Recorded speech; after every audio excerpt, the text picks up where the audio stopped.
Thank you, James. Good afternoon. Welcome to the Perris Union High School District Special Board Meeting of June 7, 2021. The board will be respecting orders from the Governor of California, the Health Officer of the County of Riverside, and guidelines for the Center of Disease and Control related to maintaining public health and safety at this time. Consistent with these orders and guidelines, this meeting will be held online only, and there will be no physical meeting location open to the public. The board encourages members of the public to join the meeting electronically. At this time, I'm going to call the meeting to order at 4:06 p.m. I'm going to ask for a roll call to determine a quorum. Trustee Vallejo? Here. Trustee Freeman? Here. Trustee Nelson? Here. Trustee Stafford? Oh, it shows Anthony Stafford has left the meeting. Yeah, he'll have to need to log back in. Yeah. There he is. He has joined us. Okay. Sorry about that. Can you hear me? Yes, we can. Okay. Here, I'm here. Okay. Trustee Stafford, we are just taking roll. Trustee Stafford. Okay. Here. Present. Okay, he is here. And Trustee Arauz here. I have established a quorum. All items requiring a vote will be an oral vote for this meeting, followed up with an electronic vote. At this time, we are going to have our Pledge of Allegiance. If you can please stand. Place your right hand over your heart. Let's begin. I pledge allegiance to the flag of the United States of America and to the republic which stands one nation under God, indivisible, with liberty and justice for all. Thank you. Please be seated. Next item, 4.1, revision and adoption of the agenda for today, June 7, 2021. Do I have a motion to approve the agenda? So moved. Second. Trustee Stafford and Trustee Nelson. Any comments? Okay, so we are going to proceed to vote. Trustee Vallejo? Aye. Trustee Freeman? Aye. Trustee Nelson? Aye. Trustee Stafford? Aye. And Trustee Arauz, aye. Now let's proceed to vote electronically, and upon a roll call vote being taken, the vote was 5-0. Next item, 5.1, invitation to address the Board of Trustees on non-agendized items. Are there any public comments on non-agendized items, Mr. Bennett? No comments for this meeting, Dr. Rouse. Okay, thank you, sir. The next item is 6.1, curriculum, public hearing for the Local Control Accountability Plan and annual update for 21-22. Do I have a motion to open the public hearing to receive comments regarding the Local Control Accountability Plan and annual update for 21-22? So moved. Second. Trustee Nelson and Trustee Dr. Freeman. The public hearing regarding the Local Control Accountability Plan and annual update for the 2021-2022 is now open at 4:09. Good evening, President Arauz and the Board of Trustees, Cabinet. It's our pleasure tonight to present to you and the public that we serve some information regarding our Local Control Accountability Plan. Tonight's presentation will include 3 parts. I believe Mr. Sennett, one of our team members, is going to take over the screen and start presenting that PowerPoint for you and our community. I just need the rights real quick to share. Okay, well, someone will share that with you as I'm kind of giving an overview. The local accountability plan is normally something we present over several nights, but as you know, with COVID this year, there have been many presentations, and some things have actually changed given COVID. I'm getting a little bit of a reverberation. I don't know if you can all hear me okay. But if you'll recall, the 2019 and 2020 annual update was suspended by the California Department of Education due to the pandemic. And then there was no LCAP for year 20 and 21. And in lieu of the new 3-year LCAP plan developed, we had to develop something called the Learning Continuity and Attendance Plan. And then, of course, now all that is behind us, thank goodness. And we are now looking forward to our 3-year LCAP plan. So tonight you get kind of a whopper, something that was normally broken up over 2 or 3 nights. You will get all of them. You will get the 1920 review, the 21-22 annual update, and then our new 3-year LCAP plan. My team has worked very hard to give you all of that, but of course it is a lot of information, and we're going to try to strike a balance tonight between being very thorough with all of those things that, again, normally would have been spread out over several nights, but also be concise and be cognizant of everyone's time. If you could go to the next slide, please, Mr. Senate. As always, we like to begin by just reemphasizing our vision and mission statement that all of you are so aware of, but we're particularly proud of our mission statement that talks about a caring staff and a caring environment. And even though we're here to talk about dollars and expenditures and our focus, it's important to remember this mission statement, that all of these things that we're speaking to tonight are done under that mission of care and the great burden and responsibility we accept in taking care of our students, providing them this education. If we could go to the next one. I know that all of you are familiar with our LCAP goals, but it's important, as this is a public hearing, to reemphasize them. You'll be hearing about them throughout the night, but everything we speak of, even if it's in different years, tie back to these 4 goals. And of course, they are about ELA and math mastery and proficiency. They're about goal number 2, a focus on college and career beyond the high school experience we provide our students. Number 3 is always about creating a safe and positive learning environment. And then number 4 is always about what we're doing at this very moment, connecting with the families and the people that we serve, your constituents as board members, and educating them on the plan that we have for their children. If we could go to the next slide, please, Mr. Senate. The annual update consists of those 4 goals. The first has to do with ELA and math proficiency, and it's my pleasure to introduce Mr. Tippy, who is our coordinator for EL students and assessments, and he's going to speak to, again, our 1920 annual update and speak to you about goal number 1. So Mr. Tippy, if you could take it away.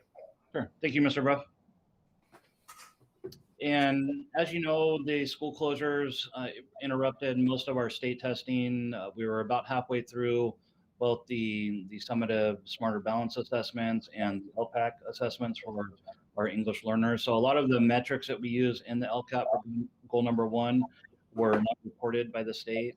So we have the metrics that are available. Our reclassification rate for the 1920 school year did increase pretty significantly that year.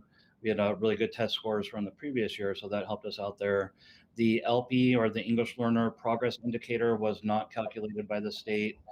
That's broken up into 2 indicators: the reclassification rate for our English learners, and then the annual assessments for our EL students. And of course, since our testing was interrupted, then they weren't able to calculate that. Our teacher credentialing and access to student instructional materials, we never have challenges with that, so we had 100% on that. And then the last 2 indicators for ELA and math, once again, were not reported by the state. We can go to the next slide, Mark. And this outlines the actions and services, budgeted expenditures, and then the successes and challenges. We have all the information here for you. This was really reporting what happened in the 1920 school year. So I wanted to just briefly focus on the successes and challenges. For 1.1, we did really well that school year up until the school closures. So we were able to provide multiple workshops on teacher clarity for all of our teachers, especially during our October PD days back in 2019. And a lot of follow-up trainings focusing on close reading. For goal number 2, our science TOSA was able to provide multiple trainings on the implementation of the new next generation science standards. For 1.3, we were able to employ our 2 program specialists that helped with the MTSS interventions. And then for goal number 4, our technology TOSAs, instructional TOSAs provided a multitude of training during the October PD days all throughout the school year. And then they were really able to save us towards the end of the 1920 school year when we transitioned into distance learning. And then for 1.5, that action focuses on our English learners, and we were able to reduce class sizes in our designated ELD sections. That really allows our teachers to provide supplemental and additional monitoring and interventions to our students to make sure that they're progressing in their language acquisition. We can go ahead and move on to the next slide. And with that, I'm going to turn it over to Ms. Erold to talk about goal number 2. All right, good evening. I'm going to talk a little bit about our college and career readiness goal, which is goal 2. Mark, if you could move it to the next slide. As Mr. Tippy shared, a lot of the metrics were not measured as far as the dashboard goes, but we continued to measure those metrics regardless of them showing up on the dashboard. And so when we look at the metrics, we did have some that we did fairly well with considering the circumstances. With our graduation rate, we still came almost to our target with 91.4% of our students graduating in the middle of the pandemic. So that was really great to see that we still came close, although we didn't meet our goal, we were very close to our goal. A to G completion, we had a decrease in the A to G completion, although it made it very difficult at the end for some of our students to get the support they needed to get over that hump. But with AP scores, we actually saw an increase in the overall pass rate, although less kids did take the test and it was a much different format. We did see an increase of about 13% for our students. As far as the EAP scores, those were again not calculated due to not giving the CASP exam. We did still have we did meet the goal of 70.4% for our FAFSA completion, with about 80% of our students completing the FAFSA. And then our AVID participation, we met our goal with the AVID participation. We've been fairly consistent with ensuring that we have an enrollment of between 2,100 and 2,200 students in our district. And then the college and career indicator was not measured as far as the dashboard goes, but we are able to look at some of the data, and we would have had a 4.3% increase in students scoring prepared on the CCI. Next slide. And then as far as our actions and services, you'll see this talks about how the budgeted actions and services were used and how much we actually spent. You'll see that there are a few of them that we fell short on how much we spent, and a lot of that is really in regards to having the COVID closure. And then where we did see some overages, it really has to do with the staffing and the people that those were tied to. Next slide. And then when we look at our overall successes and challenges, we're proud to see that our continued growth with our graduation rate. We're still seeing some stability with students graduating from high school. I think when we look at the challenges that come along with our graduation rate, we still continue to want to close that gap of some of our students that are at the at-risk populations. We continue to really look at how to support students with AP exams. We did a lot of outreach last year to ensure that our students were able to take the AP exam even in the pandemic. We went as far as delivering Chromebooks with Wi-Fi connections, hand delivered them to students, and so we still had a lot of students that were able to take those exams. We continue to show those pathway completers and increased opportunities in regards to those pathways for CTE, and we focus on that connection with the financial aid and how our students are accessing college, really by that continued effort with our students and college and career readiness for our families. Next slide. And I'm going to hand it off to Dr. Garcia, and she's going to talk about LCAP Goal 3. Actually, that's going to be back to me because I'm sorry, Mr. Bruff. and I'll explain a little of that because Dr. Garcia is our Goal 3 expert. She's our Director of Pupil Services, as you all know. But we're now in the 1920 review, and at the time of 1920, I was the director of pupil services. So this is data from 1920 that really was my data from the time I served in that role. So later in our presentation, when we're forward looking and we're talking about goals for the future, you'll be hearing from Dr. Garcia about goal 3. But I have the pleasure of presenting and kind of stepping back into my old role for a moment, which is very fun for me. We had a lot of success with our suspension rate. Our staff members worked so hard, and as you all know, this is such a team effort. The local rate was 8.5 and ours was 4.8. So we made a significant dent in that. For our African-American students, locally it was over 15% and ours was 7.8. And for students with disabilities, the local was 16.9 and ours was just 7.8. And a lot of that has to do with the programs that we did for alternatives to suspension, the creation of MTSS, multi-tiered systems of support committees at each site. But mostly it goes back to being true to that mission statement, to look at every discipline issue as a child who's at risk, who's struggling, and getting to know that child and looking for a prescriptive intervention and a support system. So we will continue that work, COVID or no COVID. We will continue to create those supportive environments, which we know will ultimately lower our behaviors and suspension rates. Our expulsion rate maintained at about 0.2%, which was a very low percentage. If we could go to the next slide, Mr. Senate. Our dropout rate was far below the local rate of 5.7. It was just 2.7. Ms. Zerald has talked a little bit about that. Our attendance rate was 94.5 overall. And of course, the ADA to enrollment is always a little lower at 92. Our chronic absenteeism rate is always in areas of concern. It still remains an area of concern, and we'll speak to it. But as you know, the state is not using that chronic absenteeism rate for high school 9 through 12. It only consists of middle school data. And as you are aware, we only have one middle school. So we will continue to focus and put resources and focus on our students at Pennicotty Middle School and all of our schools to try to inspire students to come to school. Fortunately, we had no Williams reports. We provided all of the physical and books and all the things that Williams audits. And we did not have the school climate survey that we normally do because in 1920, sadly, that survey had to be postponed due to COVID. If we could go to 16. So again, we've talked about these challenges and successes. I think our biggest success was in supporting students and not suspending them. And we really showed a decrease in that. And our challenges, again, are to foster an atmosphere where kids will want to come to school. And I think they've been gone for so long, they're going to be excited to come back. And that concludes my section.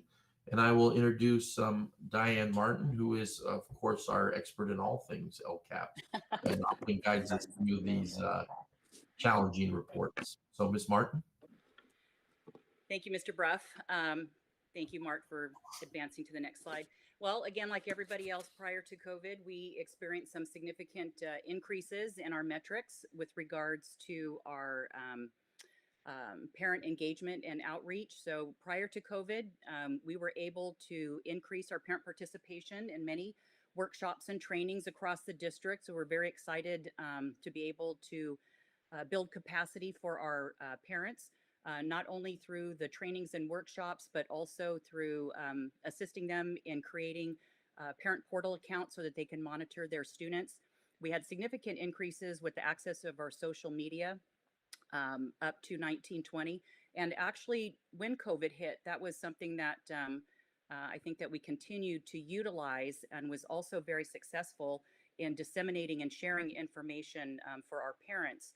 And similar to what Mr. Bruff just said on the student side, we were also unable to administer the school staff and parent survey through the Healthy Kids in the spring. So we just completed the student Healthy Kids survey that ended on June 4th. So we'll be happy to report some of that information back to you in the fall.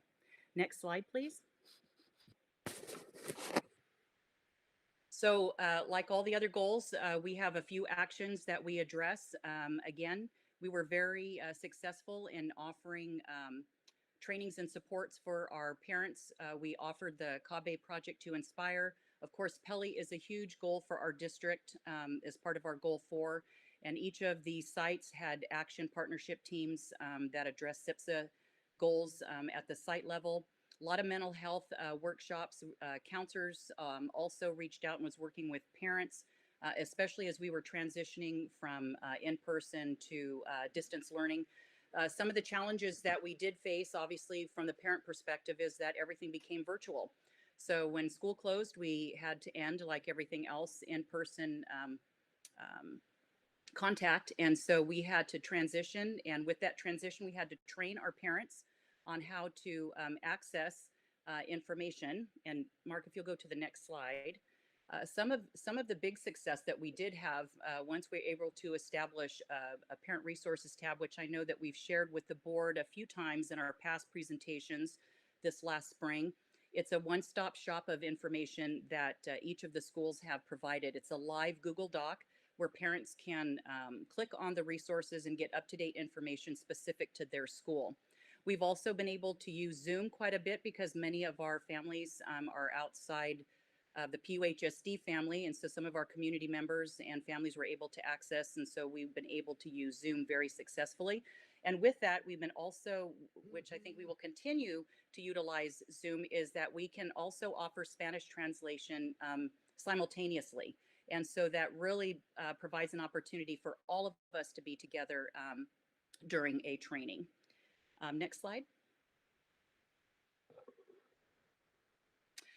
So with that, as Mr. Bruff had mentioned, in lieu of starting our new 3-year LCAP, the state had asked the districts to create a 1-year plan called the Learning Continuity and Attendance Plan. And part of that, there were several subsections. And so there'll be a variety of us that will be tag teaming this particular section.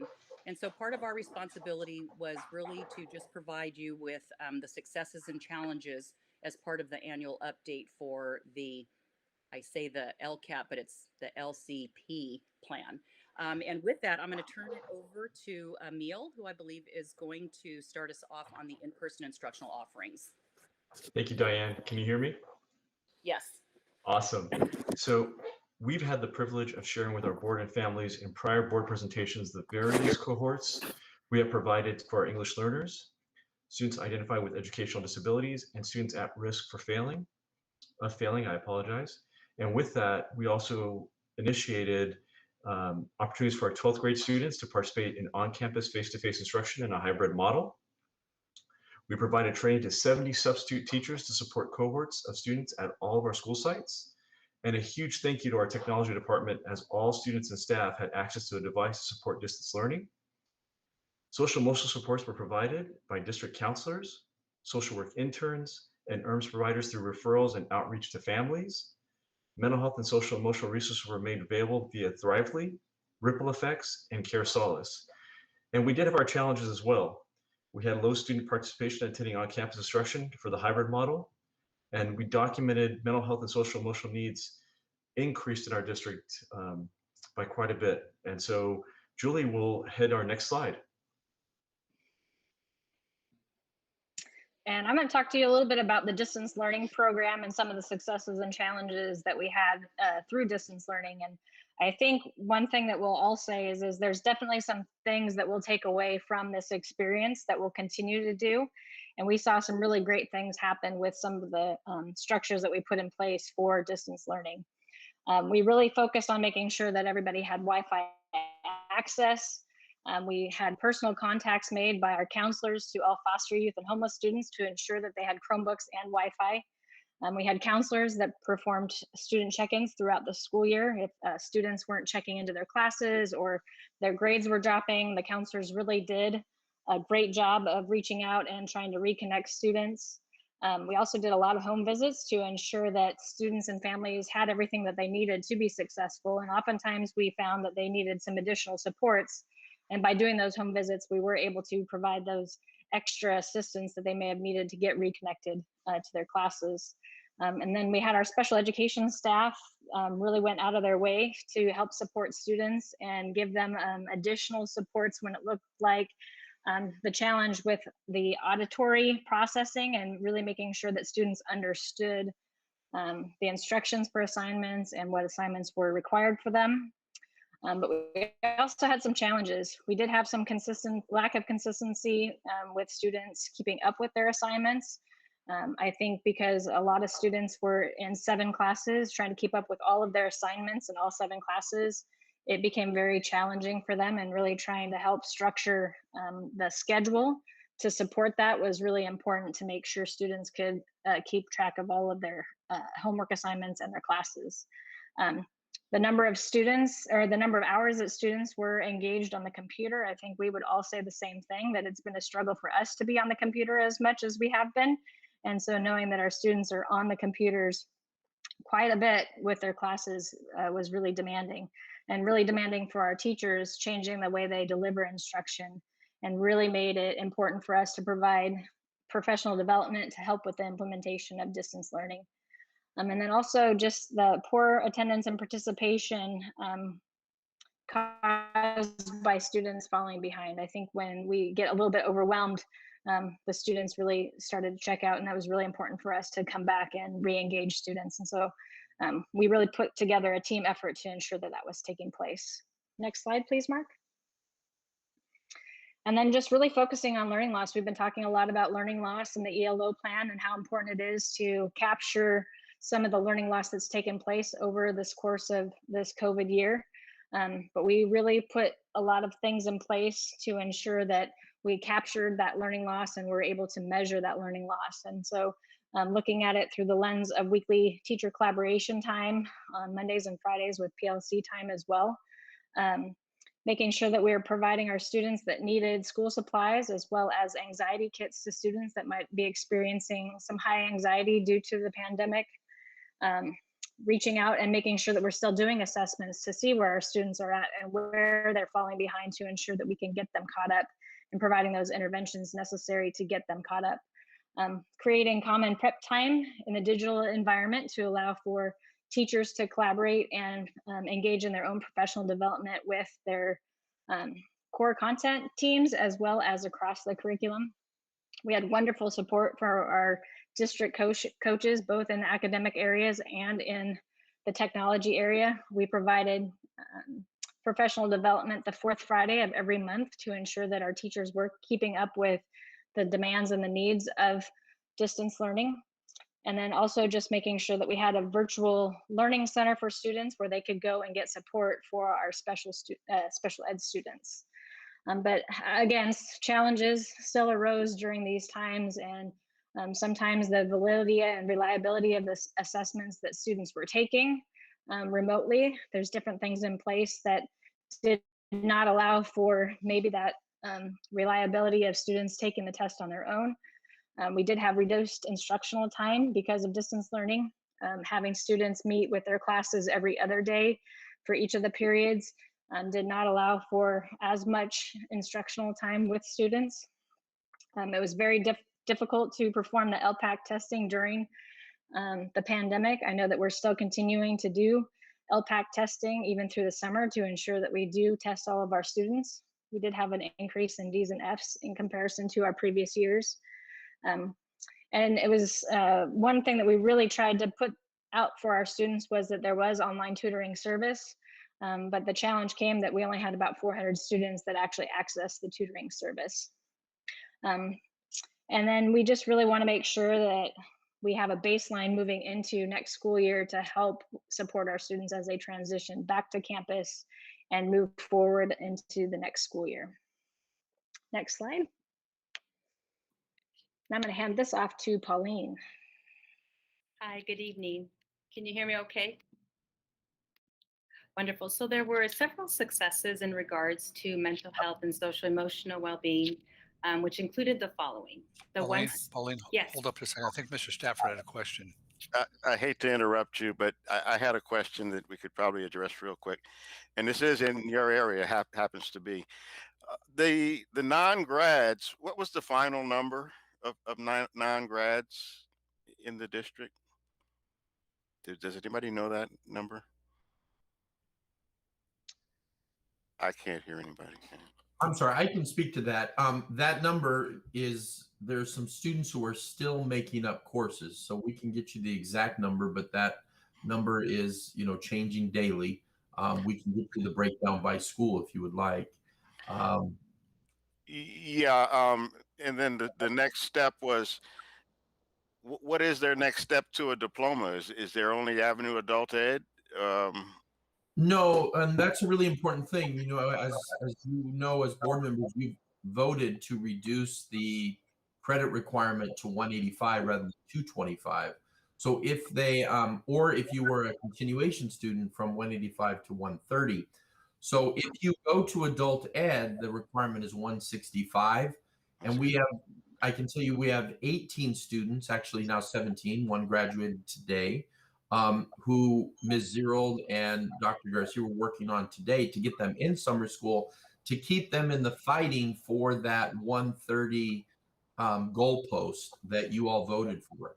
If they make up 10 credits this summer, they will graduate, those 17 students from Perris Lake High School. If not, then they will have to matriculate to the adult school where they'll have the higher credit requirement. So it's not an easy answer just to give you who will or will not. Each student, we're looking into them personally and trying to get them across that finish line through the summer school, if at all possible. Yeah, and they absolutely have the priority in summer school to make sure that we do get them in their classes to graduate over the summer. Okay. So there's other avenues for them to do it this summer. I'm still a little. Who gets the 130? Those are the students that were normally the 185 at Perris Lake High School, continuation school, but they dropped down to a 130. The students who were at our comprehensive regular high schools normally are 225, and the board voted to have their finish line at 185 this year. Okay. So 225 dropped to 185, 185 dropped to 130, the state minimum for our Perris Lake students. Perris Lake, yeah. Okay. I'm sorry to interrupt, Ms. No, Garcia. not at all. It's a wonderful question, and it just shows your heart for our students and your desire to get them all across that finish line, which is so important. So, I have another question, follow up, Mr. Brough. Yes, sir. Would it be possible after summer school, and once we have the data of the number of students who graduated, yes, sir, to present to us a table to compare the number of students who graduated last year compared to this year? And I'm just interested in finding out how many students were affected positively and negatively in terms of the difference between 185 and 135 credits, right? I'm sorry, I thought you were done. Okay, yeah. And also for the ones who were affected in a negative way by the decision to change from last year to this year and increase the number of, or not decrease it to the level that we did last year, what are we doing for them? And if we have ELs in special ed on those students, because I want to know what demographics were affected, and if we gave them the opportunity to graduate as a fifth year with a fifth year of study. So if we can make the combination of everything, please, so we can get a picture of how we are really supporting our students to get their high school graduation diploma, and mostly the most vulnerable students in our district. Absolutely. We'd be happy to provide you an overview of all of those specific information points. You answered, your question included some of what I started to answer, and that is we are also looking at, if summer school is not the recourse that's necessary, offering them that fifth year if possible. For not just our special ed students or our EL students, but any student who demonstrated good behavior and is within striking distance. So we would be happy to do that for you. This does come down to a case by case, person by person. And thank goodness it does, because the numbers are small enough that we can look at each individual student, their individual needs, and find the best recipe for success for them. So we'd be happy to present you those numbers and those breakdowns when we return in August. Absolutely.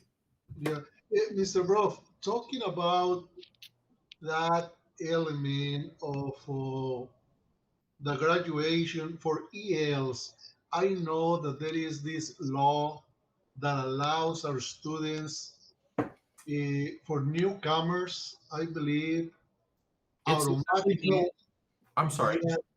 Do you remember what is that provides and supports students?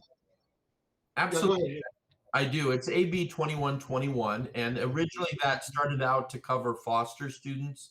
Then it was expanded 1806 to cover homeless students in the Great Recession. Then it was expanded out to cover military families that had to move around. And most recently, the most recent iteration was Assembly Bill 2121 that covers all those students, but does include our migrant and newcomer students. And it requires them to meet the state minimum of 130. So any student that was eligible for that is given that opportunity. We have to do a little bit of paperwork. Of course, it does have to be the right combination of 130. Every student still has to take 3 years of English, government, econ, etc. But every student that's eligible for that, the counselors are very careful to offer that, and they are afforded that opportunity. Thank you, Mr. Brough, because I wanted to ensure that even though the board made a decision to stay at 165, AB 2121 supersedes the board's decision for students who qualify, and obviously AB 21 addresses the fact of satisfying the specific needs of the most vulnerable students. And I wanted to ensure that we didn't go with the board's resolution applied to everybody. So I'm really glad to hear that. So if we can get that info in terms of the data, how many students benefited from AB 2121 independently of our decision? Absolutely. We'd be happy to do that. And again, all of those ed codes supersede the board's decision as you articulated. Yeah. So all of those vulnerable students were given that opportunity. You just afforded that state minimum to all of our continuation students, because we felt that in a normal year, they're not vulnerable, but this year with COVID, they have been vulnerable, like all of those at-risk groups that you described. So really your vote as a board was to recognize the vulnerability of Lake students and bring them to the level of all those other at-risk groups that you pointed out. No, Mr. Rob, just clarifying, the board decision was not to bring them at the level of the AB 21 that is the state requirements. Correct. That's what you were at 165. Yeah. Well, if you were at the lake, it brought you down to the 130. But if you're at a comprehensive, it brought you down to the continuation standard. So yes, sir. I think we're saying the same thing. Okay, very good. Perfect. Thank you, sir. With that, but we will be happy to present you that information, and it will be fun to do so, because it's really good to see all the extra help we gave those at-risk groups. I think that takes us back to you, Dr. Garcia. Were you done with this section? Okay. No, yes, I wanted to report out the successes in the mental health and social emotional well-being, which included the following. And I had started to share about the one-stop student and family resource that we have on our website that was introduced to our students and their families. And we introduced the resource during student orientations, during monthly coffee with the principal meetings at the sites, during back to school nights, parent engagement leadership meetings, and school site council meetings. We also partnered with Care Solace, and as you recall from previous board presentations, it is a web-based mental wellness app. Our counseling staff access this app to refer families for mental health care support and services. I'm happy to report that since July 2020, Care Solace received 747 inquiries from users, 100 new cases and warm handoffs, 3,709 communications were saved, 70 appointments were confirmed, and 79 anonymous searches for support services. So we were very pleased with those data points. District and site administration, counselor, certificated, and classified staff were trained in the new crisis response protocol for students expressing self-harm in a virtual setting. Our district and site administration and certificated staff were trained on February 26th of this current year in Thrively. And you've heard during previous board presentations that it is our online web-based social emotional learning program. And students were provided 8 lessons to review that were aligned to the 5 CASEL competencies. As Julie mentioned and Emil mentioned earlier, each site has participated in home visits in an attempt to connect, reach out, and build relationships with students and their families. Pinacati Middle School conducted 50+ home visits. Heritage High School conducted 100 home visits. Paloma Valley High School conducted 52 home visits. California Military Institute conducted 40 home visits. Perris Lake High School and Scholar Plus conducted over 25 home visits, and Perris High School conducted 24 home visits. And as Julie also mentioned, during the current year, there was an increase in the counselor student check-ins to support our students with their mental health and social emotional well-being by approximately 50%. And as previously mentioned in a previous board meeting, we had presented that during the current year, counselors documented 2,508 student check-ins in comparison to the previous year, which was 1,275 student check-ins. Lastly, site administration provided reminders to all staff regarding employee wellness supports that is provided by the district through the Employee Assistance Program. And we did that during monthly staff meetings, through email correspondence, and during times of crisis throughout the school year. We just wanted to send the message to our staff that they too are important. A couple of the challenges that we encountered in this area included, as mentioned earlier, student engagement during weekly social emotional support during period 2 on Fridays was low district-wide due to poor student participation and engagement. And the other was the process for counselors to document student check-ins was not consistent. But I think we were having more check-ins than were being recorded, and that was just an oversight. And that's something that we're going to continue to work on for this next year. And so at this time, I'd like to introduce Diane Martin, who will discuss the highlights for Goal 4.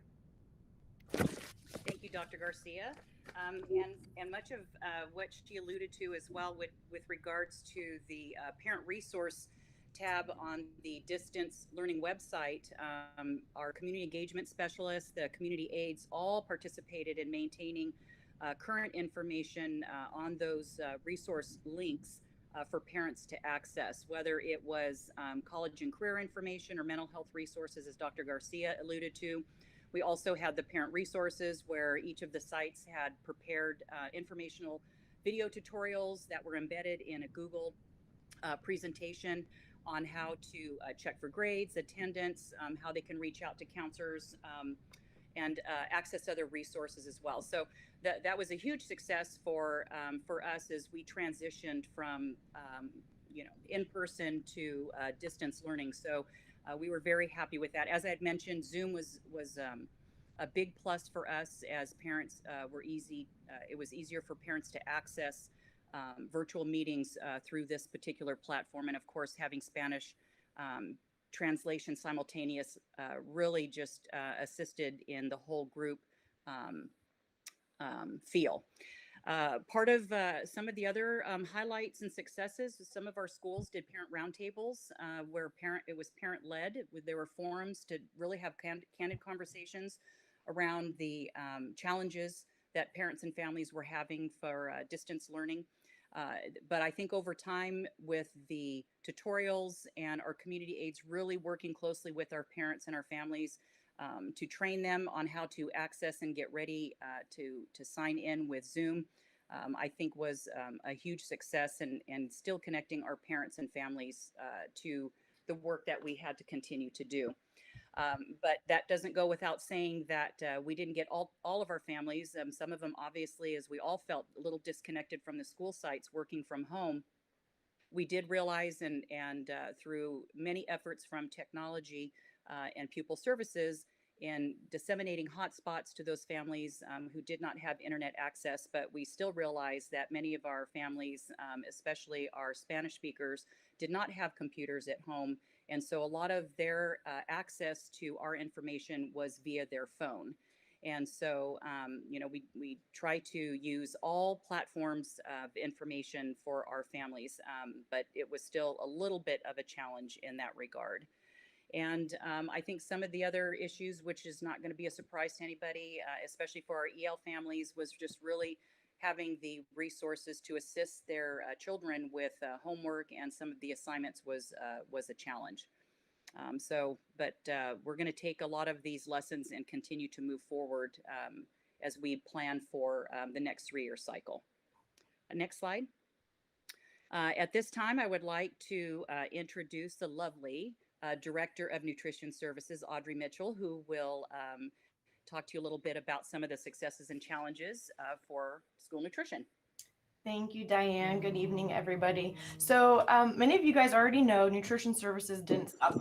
We pretty much served since the start of the pandemic and continue to serve up until this weekend into next week. So Nutrition Services served over 1.7 million meals.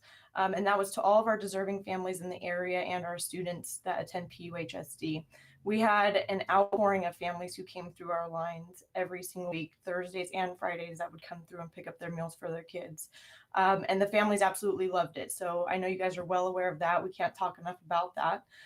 We also passed out USDA Farmers to Family food boxes. We actually distributed over 2,400 of those food boxes. And we also passed out fresh produce boxes along with those as well. We saw a huge increase in participation from all of our families and at all of our school sites.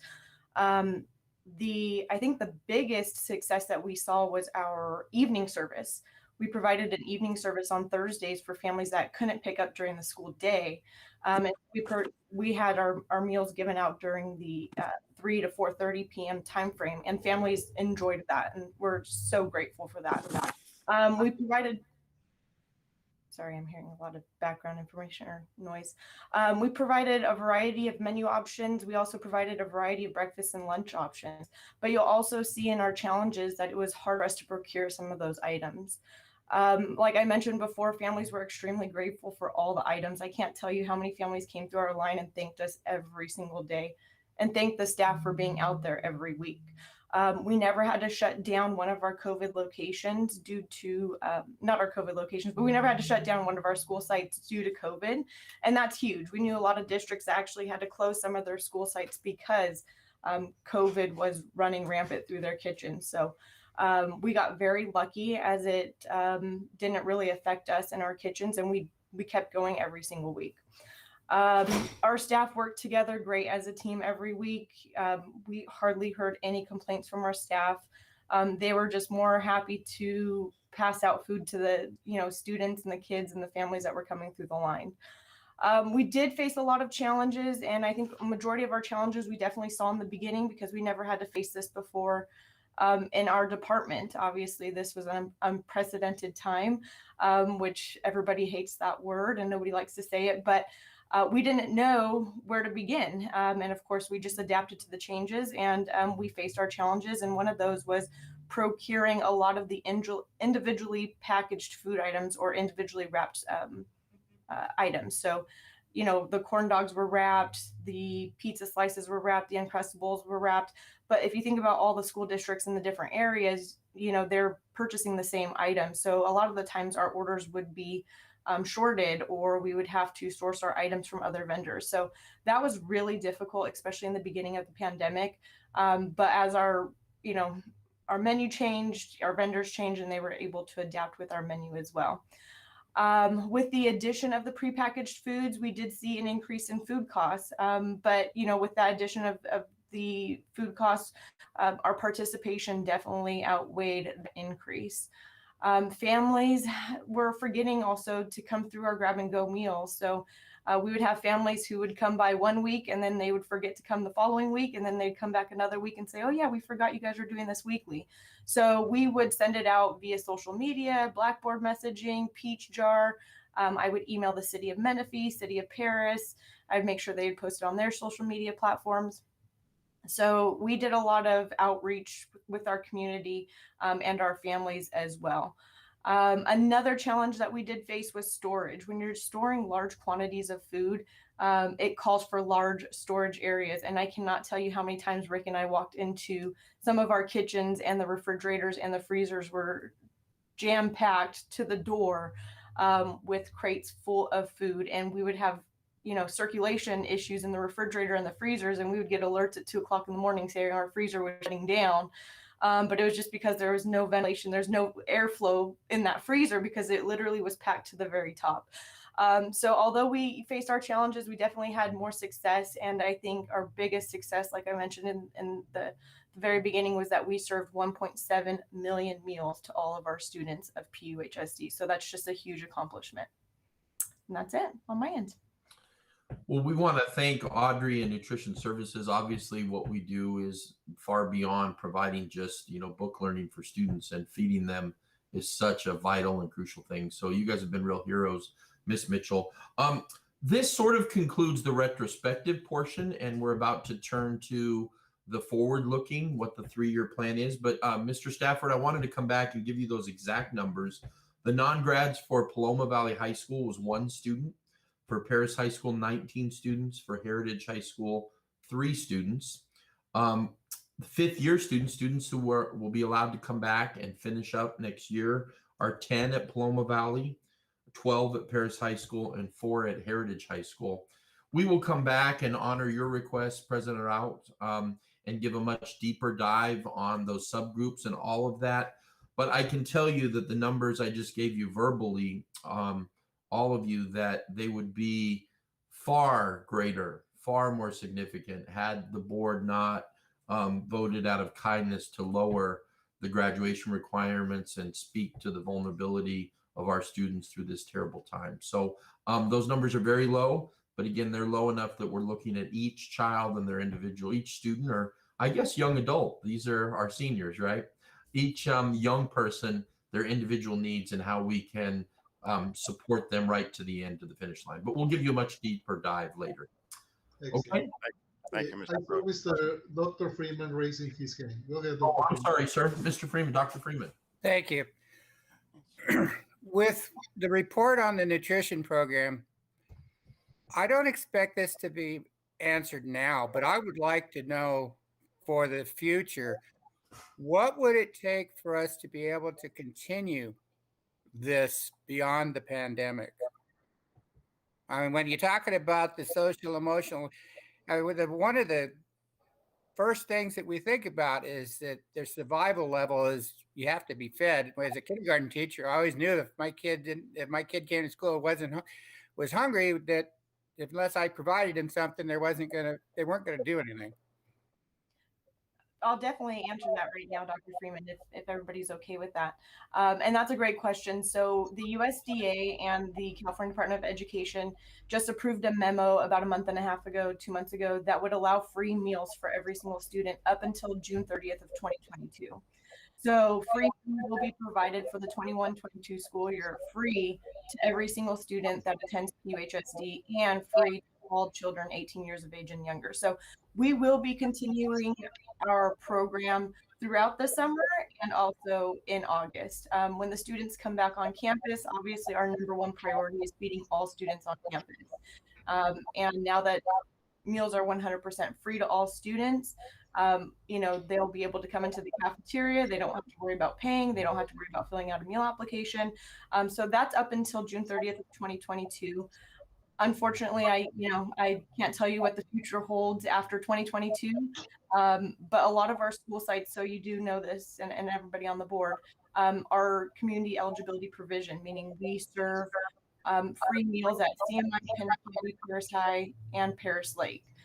So those meals are still provided to those students 100% free. But we will continue to do our grab and go meals so that families are still able to source food in the area. Thank you. That leads to another question, Audrey.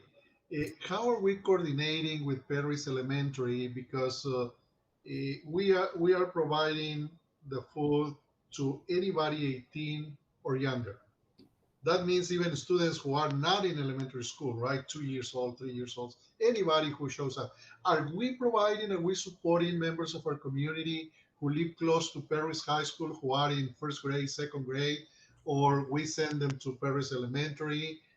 Or how are we coordinating with them in order to provide that service and make it easier in not putting any challenges, let's say, for them to get their food?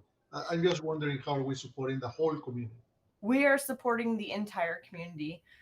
We Okay. are not telling anybody, if you attend Perris Elementary or Valverde school district, you have to go to, that school site. We are providing anybody that comes through our line that has children 18 years of age and younger food, we're providing them the food. Excellent. If they have the opportunity to go to Perris Elementary and possibly pick up, their first grade, second grade child's meals over there, great. But we want to make sure that we are open and available to all families, and that was our goal. So we aren't, we aren't sending anybody to any other schools, but if, for example, if family wasn't able to pick up on Thursday or Friday, Perris Elementary, they serve every other Wednesday. So they know that they can go to their school district and pick up meals at that district as well. Okay, so they have both options. So I wanted to make sure that we provide the service to anybody who shows up. Anybody. Yep. And Dr. Ralph, if I could add in this, Audrey wouldn't say this about herself, but I'll say it for her. She does a good job as maybe because she's more experienced, maybe because we're the high school district. I don't know, maybe it's just her character, but she coordinates with the directors in the other districts. As an example, with Romaland, we did the Farmers to Families food boxes, and neither district felt that we might be able to get rid of that much food in a single day because of the storage issues that she talked about. So they just coordinated days and did that together. And so there's a lot of collaboration that goes on with the other school districts to make sure that anybody who's hungry is fed. Yes, thank you, Candace. Yeah, we are in direct contact with every single director in the area. And just real quick, we had a lot of leftover produce from our service last week, and we're actually giving it back to Perris Elementary to use during their week service because we want to make sure it gets back out to our community. We want to make sure it doesn't go unwasted. We want to make sure that it's sent back out and the kids actually have that for the week. So, excellent. Thank you, Audrey, and thank you, Ms. Reeds. Thank you. Well, it's very heartwarming to hear the passion that Audrey Mitchell has serving our families and literally serving them meals. But we serve them in ed services, something that goes along with that, and that's education. And so I'm going to return it back to Diane Martin, who's going to now look forward for the next 3 years, some of the educational opportunities that we want to serve up, because we know they'll be well fed from Ms. Mitchell. Thanks, Bob. So we're in the home stretch, everybody. We're almost to the end. So as Bob had highlighted, we are now going to just share with you basically the new 3-year LCAP plan. So we're going to focus on this first year, as that's our requirement when completing the LCAP. So we're going to start off with just generally some highlights from the 1920, 2021 highlights that we're going to carry into the first year of the new 3-year LCAP cycle. And so I'd like to turn it over to Charles Tippy, who's just going to focus on some of the highlights for Goal 1. Sure. Thank you, Diane. So some of the highlights for Goal number 1, and Diane's going to go into more detail towards the end regarding the budget and everything. But we're still focused on literacy across the curriculum. The big focus on that area is professional development and everything that comes along with that. So the big focus would be our October professional development days, also providing funding for certificated substitutes to cover our teachers when they come in and get professional development at the district office or at the school site. For our second action would be multi-tiered systems of support. A big focus on that area, staffing that we've had for our examples of speech pathologists, ATS teachers, alternatives to suspension, some of our software programs, and then our reading intervention sections. And then for 1.3, just continuing to fund all of the necessary supports that support our great instructional technology program. So that's a lot of the back end support to help out all of our 10,000 plus students and teachers to continue with a great educational technology program. And then 1.4 is focused on supplemental services for our EL students. And the big focus on that is, once again, reduce class sizes for our designated ELD program, and that allows our teachers to provide additional monitoring and support moving into the 2021-22 school year. They'll be focused on using the Elevation platform to provide individual learning plans for our students, and it's just really making sure that our kids don't fall behind. And then we also have some additional release sections for our EL teacher leads, and they're helping support that, providing professional development, and once again, just keeping an eye on our kids and making sure that they're being successful. And with that, we'll go ahead and turn it over to Julie to give us the highlights on goal number 2. Before we get those highlights, I just would like to make a comment and say thank you, Mr. Tipi and Mr. Broff and Educational Services for including the Elevation program into this process. Definitely, we are looking forward for an increase on the different variables of the data related to English learners. It's a wonderful program. Making the analysis of the data is going to allow the district to develop a specific strategic approach to help the different levels of ELs, starting with our LTELs, right? Those are the ones that studying in 9th grade, so we can help them perform. It's wonderful. I heard great things from the different teachers, and we have high hopes that this is going to help tremendously our English learners. Thank you for doing that. Thank you for that. We're very optimistic about it as well. We know it's going to be a great resource for our students. Thank you, though. Ms. Zerold, I think you're heading into goal 2. Yeah, I'd like to take a minute to highlight some of the really great things that are happening within goal 2 with that focus on college and career opportunities. I think what we really saw some really great increases over the last few years, really focused on that group of students continuing to get college credits. So we've really been able to spread the wealth and have more students graduating with college credits.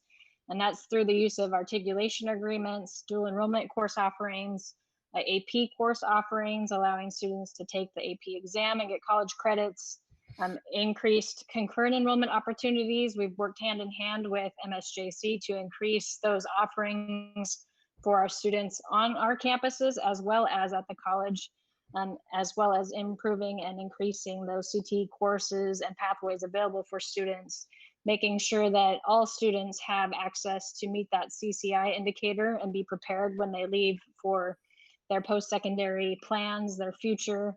And really that focus on the FAFSA rates, we continue to increase that with that becoming a graduation requirement, thanks to the board approving that 2 years ago.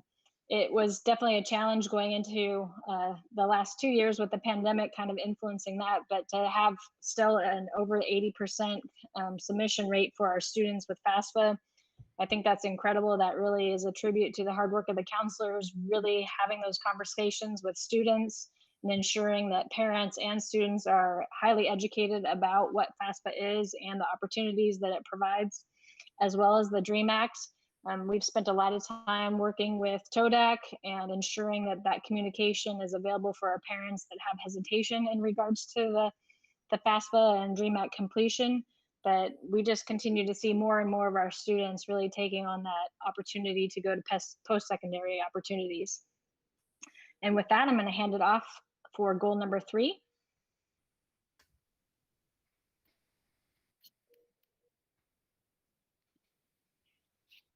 So goal 3 strategies that proved effective and will continue to be implemented for the 2021-22 school year include the following.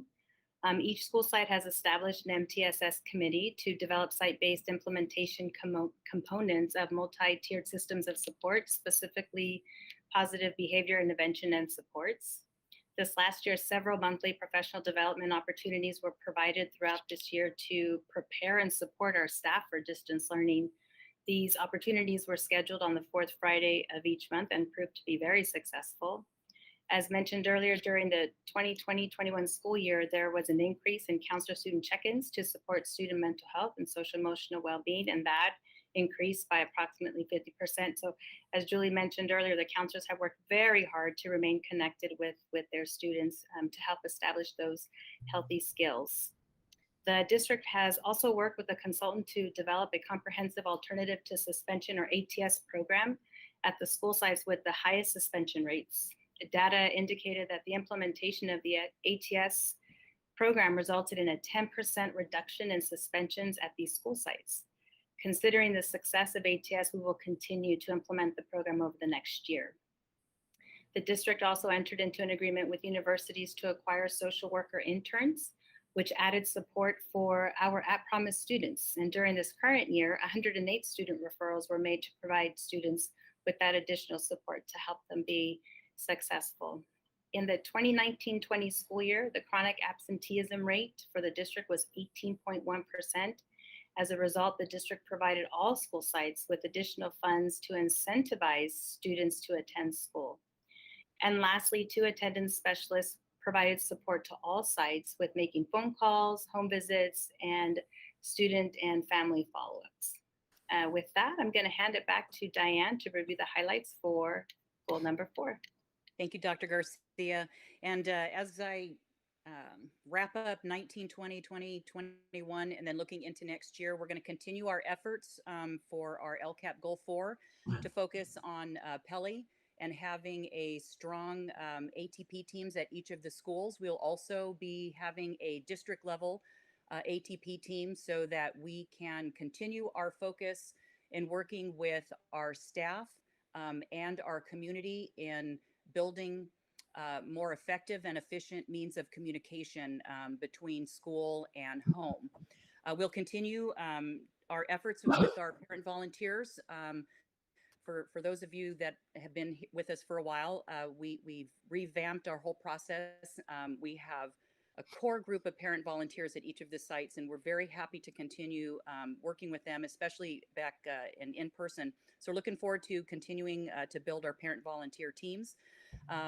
We will focus on our family engagement and outreach opportunities, continue to build capacity and leadership opportunities for our parents across the district. We'll be focusing a lot on mental health and social well-being for our families as well. And we'll be working with our ERMs, our counselors, and some of our consultants, and of course, Dr. Garcia in the MTSS process and making sure that we are providing enough resources for our families. We'll continue to update our parent resources website, as we know that has been very successful for parents to engage with. And so those are going to be our focus areas for goal number 4. Next slide, please, Mark. And then I'm going to turn it over to Bob Ruff, who's going to talk about some of the areas that we're going to focus on, which is our greatest need. So I'll turn it over to you, Bob. So as as we've looked retrospectively to past years and covered what those challenges were, that led us to our needs. And I won't read this list to you. It's on the screen with you. But I also want to take a moment to remind you and thank you that this board, everything we're presenting tonight and the next few slides, and we are very near the end, all for our basic support systems for kids. You're kind of getting the tonight. Remember our board meeting, you approved sort of the icing. This goes hand in hand with our ELO plan you approved, providing all of those additional things, the extra sections, the social workers, the wellness rooms, all of those things that the board approved last week. Please keep in mind, as Diane's going to go over in the next few moments, some of the dollar amounts that are being spent. But this is our normal approach, our normal dollars that we have to spend on sort of the cake. And keep in mind that icing is there as well. And these two plans work in conjunction with one another. And with that, Diane is going to take you through some of the expenditures proposed for the next 3 years for LCAP. And please stop me if you have any questions. So this really, the next few slides really just encapsulate the goals, actions, and services for the next 3-year cycle for the LCAP. And so how we wanted to present this really is just the actions and services and a little bit of the description of services, and then the associated budget We also wanted to include, as Mr. Bruff had alluded to, and we had shared at previous board meetings, was the expanded learning plan. And so we wanted just to ensure that you saw how they were intertwined and how the funds are used to continue to support the goals, actions, and services as we're going to lay them out in our LCAP. So, and I'm not going to read off the slides because I think we'd be here for a little bit longer than we need to, because I know that there's more presentations coming. But we are, you can see for goal 1 that we do have 4 actions, obviously focusing literacy across the curriculum, targeted support services, as Charles had mentioned earlier regarding the implementation of the academic side of MTSS. The huge contribution for instructional technology is which we can't live without, especially during distance learning. And of course, Charles went into some detail on the English learner supplemental support services. And so the middle column really is just some of the budget line items that help support each of the different actions and services, and then the corresponding funding resources that will be used to help support them as well. So I just wanted to point out on, well, that's okay. You can keep going, is that the layering in of the expanded learning plan. So in action 1.1, this is where Mr. Bruff and Tippy had talked about layering in the additional sections that are being allocated to the schools, as well as the paraeducators to help support and mitigate that learning loss. Next slide. Sorry, Mark. So goal 2, similar. We have 5 actions really broken down into student support and interventions, a focus area of post-secondary opportunities for students, our CTE pathways, a comprehensive counseling program, and our college and career readiness. Again, it is intertwined with our ELO plan. As you know, we're rolling out a huge summer school program for all of our students, as well as ESY, and allowing our students with special needs to continue mitigating that learning loss and expanding their opportunities for summer as well. For 2.1. Something new also is 2.5 that the ELO plan is going to layer in, which will really help the overall focus of our college and career readiness for goal 2, and that's the addition of the Career Center clerks for each of our 3, or excuse me, I don't want Erica to get mad at me, the 4 comprehensive school sites. So that's really going to help bridge that communication and get kids matriculated and exposed to the college and career readiness. So again, the funds are laid out there as well. Next slide, please. So 3, we have a couple of slides because that is a huge focus for all of us this next year. Not that the other goals and actions and services aren't important, but we do have a huge focus on mental health and well-being for our students. And on this particular slide, we actually have 5 actions under goal 3. This slide breaks it down as we did in the ELO plan as universal support services, which is our tier 1. And action number 3.2 is more targeted and intensive supports. And then action 3 is student engagement and participation. So we have layered in the ELO actions and services as part of the goal 3 here, where as Dr. Garcia had talked about, I think previously, is taking all of our students in 7th and 9th grade to the Museum of Tolerance. We have a couple of consultants that we have lined up to provide professional development for our staff, our ATS pairs, teletherapy, and reach out. These are all going to be services that will help support our students and our staff and counseling staff on campus. And so you can see how that is intertwined with the description of the services as well. Next slide. The last 2 actions for goal 3 really focus around the safety and security. And this is where we defer to our Mr. Hammond and Judy for the training and resources that are needed to keep our campuses safe and secure. So some allocations are listed there as well. 3.5, this is going to be the startup costs for the wellness centers at each of our schools. And it goes into a lot of detail as to the structure. And I believe probably in the board meetings in the fall, we'll be able to report out on the progress on the implementation of the wellness centers. And again, not only are we allocating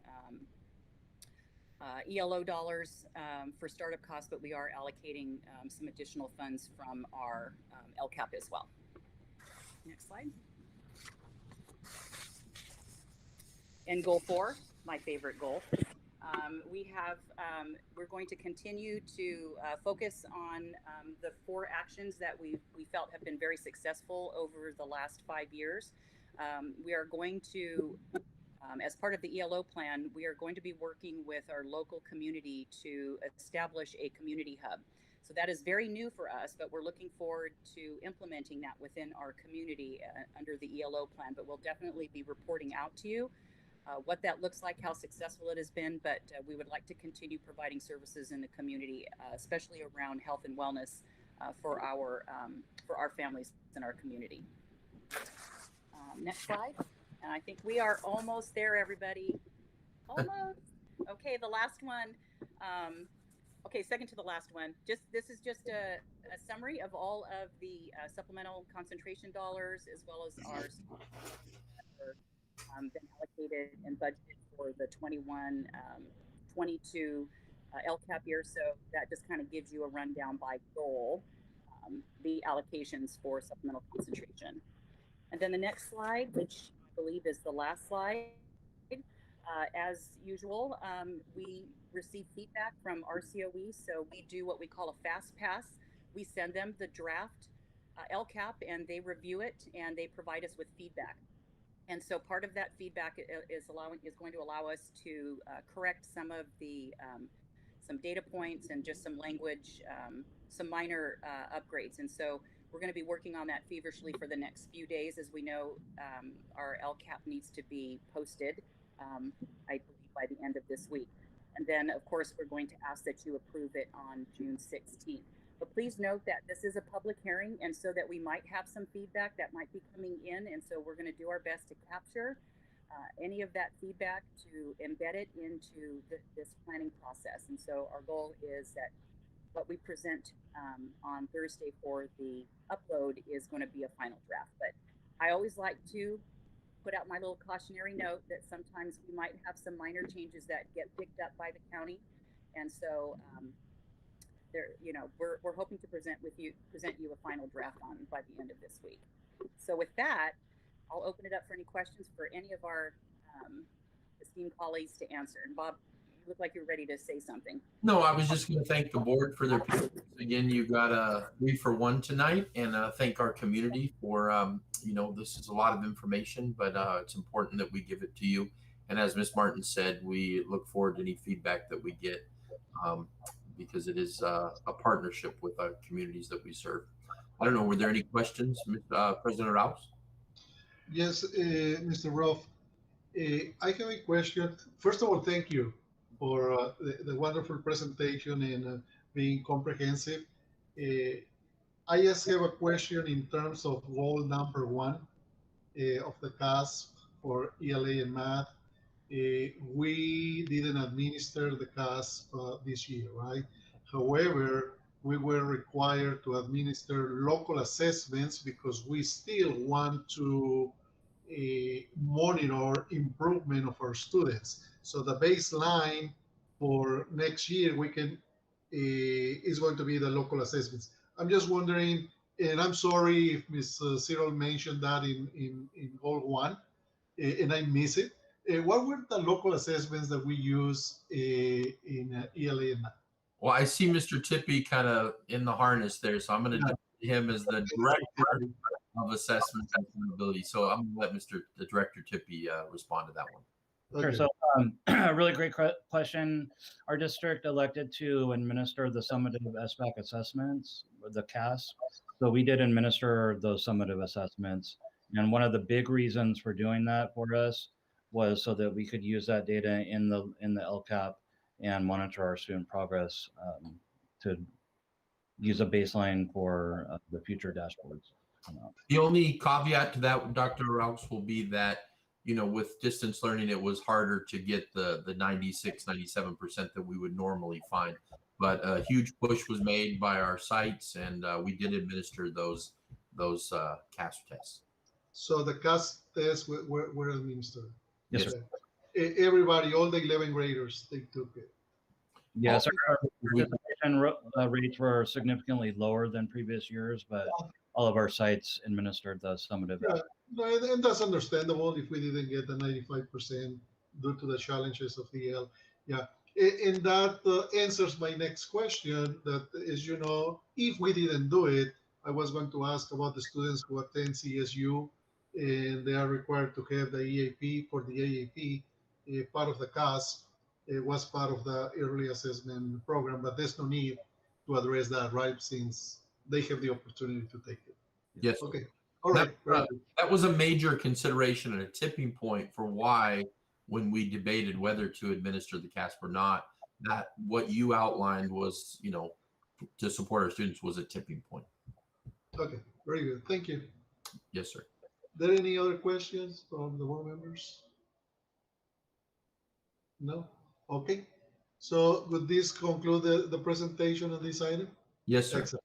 Thank you very much. Thank you, Mr. Groff, Diane, Mr. Tipi, and Ms. Cyril. We appreciate it. Are there any public comments, Mr. Bennett? No public comments, Dr. Rouse. Okay. So the public hearing regarding the local control accountability plan and the annual update for the 21-22 is now closed at 5:26 p.m. There is a motion by, and if you can help me, Senator Fetzner, the first motion was done by Trustee Ellison, and the second was Dr. Freeman. Okay.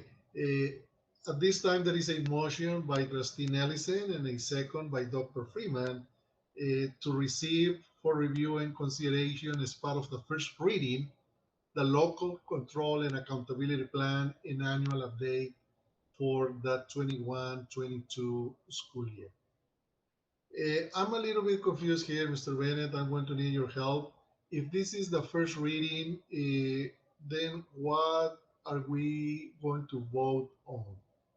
What are we approving? Because I have here that we are going to call for the oral vote and the electronic vote. You're voting on accepting the information. Accepting the information only? Okay. Okay, so we are not approving. We are just voting that we review it and that we consider it, right? So just so the motion that we had by Trustee Ellison and second by Trustee Dr. Freeman, it is to receive, that we are receiving for review and consideration as part of the first reading. Yes, sir. Now, thank you, sir. Thank you for the clarification. Now we are going to vote on accepting or receiving this the LCAP. Trustee Vallejo? Aye. Trustee Freeman? Aye. Trustee Ellison? Aye. Trustee Stafford? Aye. And Trustee Arauz, aye. So if we can vote electronically, please.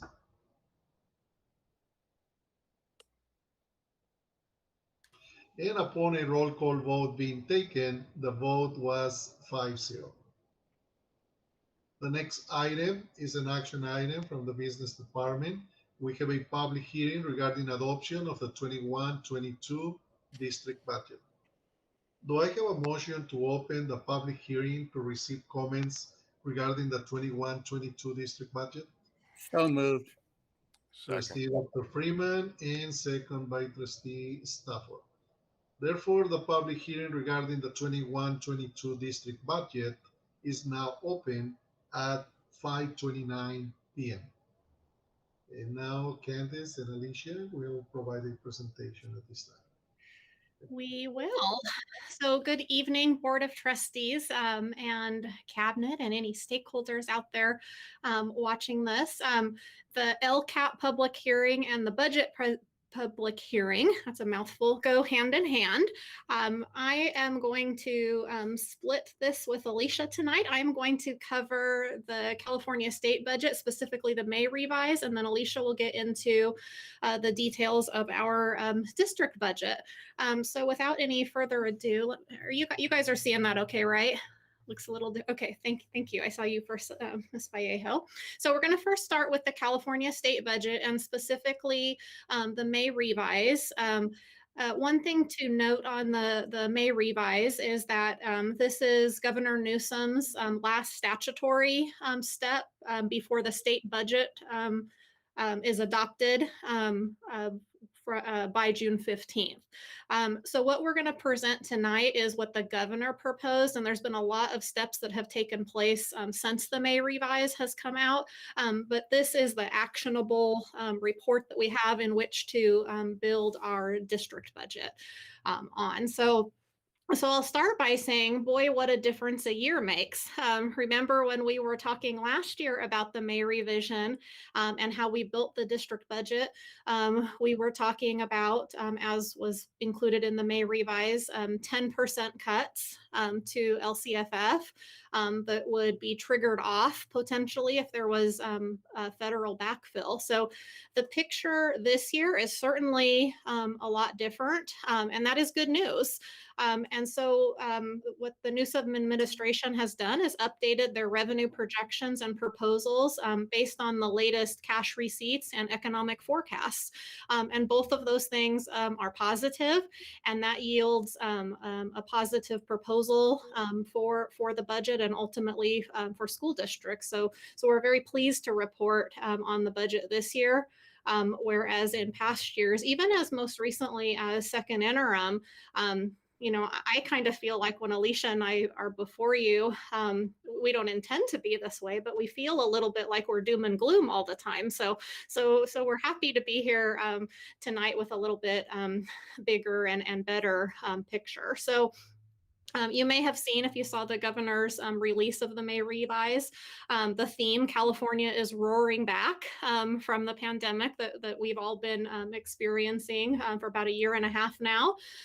Leading up to the May revision, Governor Newsom announced the state was facing $100 billion surplus, and he dubbed that California's comeback plan.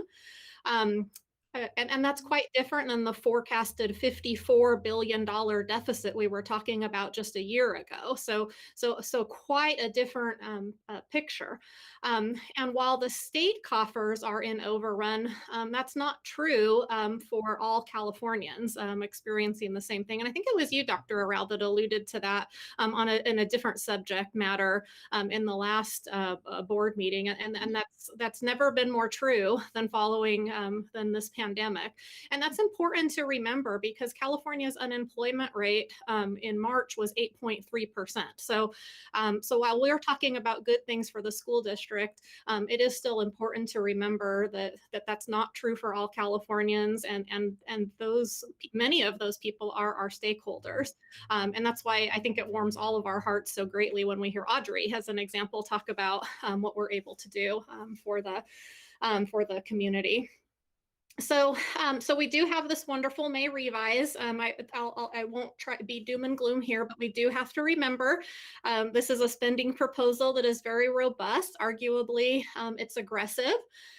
There are significant investments that the governor has proposed in the May revise, and it's certainly great that a lot of that is for ongoing education obligations. But we do have to remember that this could, not necessarily will, but could present us with out-year risks.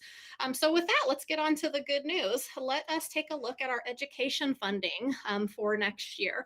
And so when we compare our Proposition 98 funding, which is our education portion of the state budget, as compared to when the governor released his first proposal for next year's budget, and that was in January, to now in May, we're talking about the difference in $85.8 million and the governor's budget plus a one-time supplemental payment of 2.3. And I think I might have said million and I meant billion. So, and then that goes up to, in the May revision, 93.7. And and one thing I will note here that on June 2nd, both the Senate and the House reached an agreement on a legislative budget proposal, which I'm not sure is unprecedented, but it's been a long time that I've remembered that that has happened. And so that's great. That theoretically can speed up the budget process and won't require the committee between the houses to help reconcile some of those differences. But in that legislative deal that was reached, there actually would put more money towards Prop 98 for next year. So it could get even better than this picture. But we really won't know until we have a state budget act. So I want to have us look at our Proposition 98 funding levels since 2008-9 through to the projections for the current year. And you can see that 93.7 that I was, $1 billion that I was talking about on the previous slide. And at first glance, you might look at that and be like, well, what are you talking about, Candace? That's not a very big increase from the prior year, from 2021. But it's at this time I'd like to remind us that Proposition 98 is actually a 3-year window. So when Proposition 98 is, I'm not sure the technical term for it, rebenched, so to speak. I don't know if that's right, Alicia, you can correct me if I'm wrong. It's that 3-year window. So it adjusts the previous year, which is 1920, all the way through to the next subsequent year. So in 2020-21, that actually grew by $10 billion between January and May. So, and remember, we built our second interim based on the January budget. And that's why I said earlier, boy, our district picture has sure changed a lot since second interim as well. And you'll see that when Alicia presents.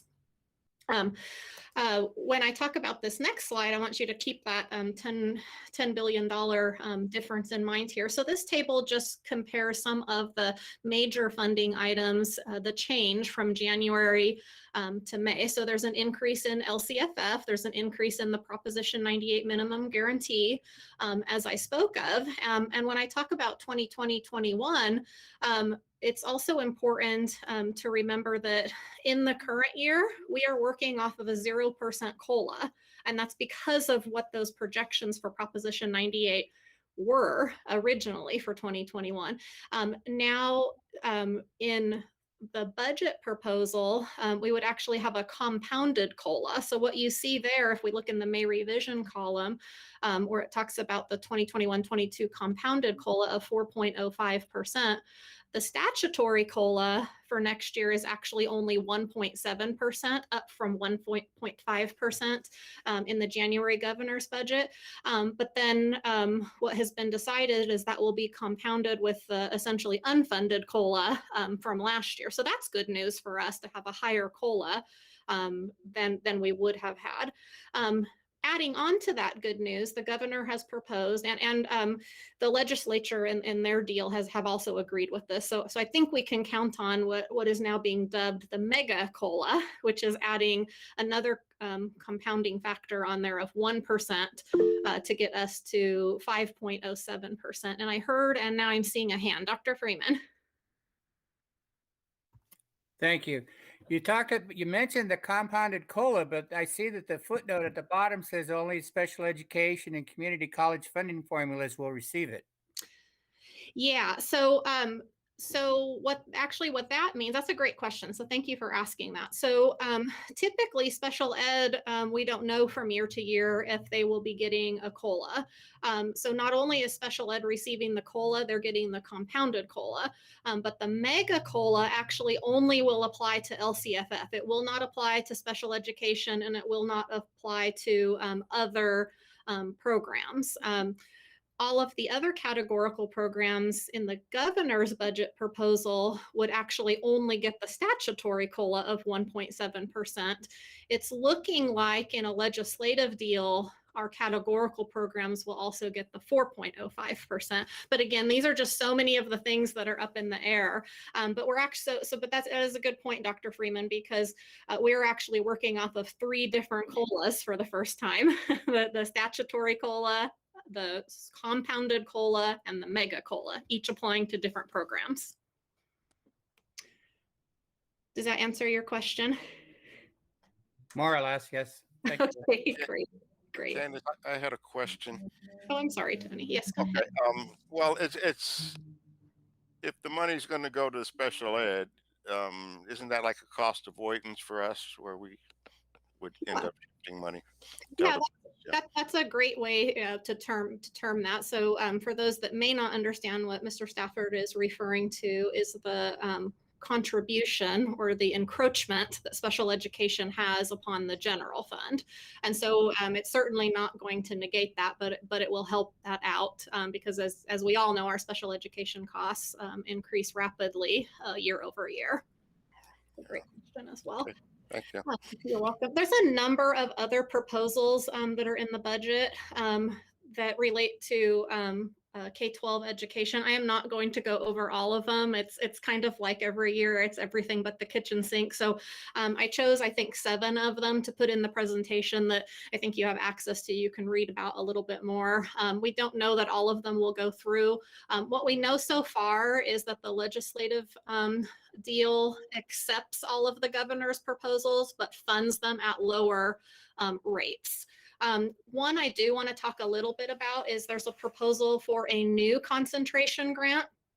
And so Alicia will go over this more in detail, but remember we get our LCFF base grant, and then based on our unduplicated pupil count, we get supplemental money and concentration dollars. So the proposal from Governor Newsom is to increase the funding factor from 50% to 65% of the concentration dollars.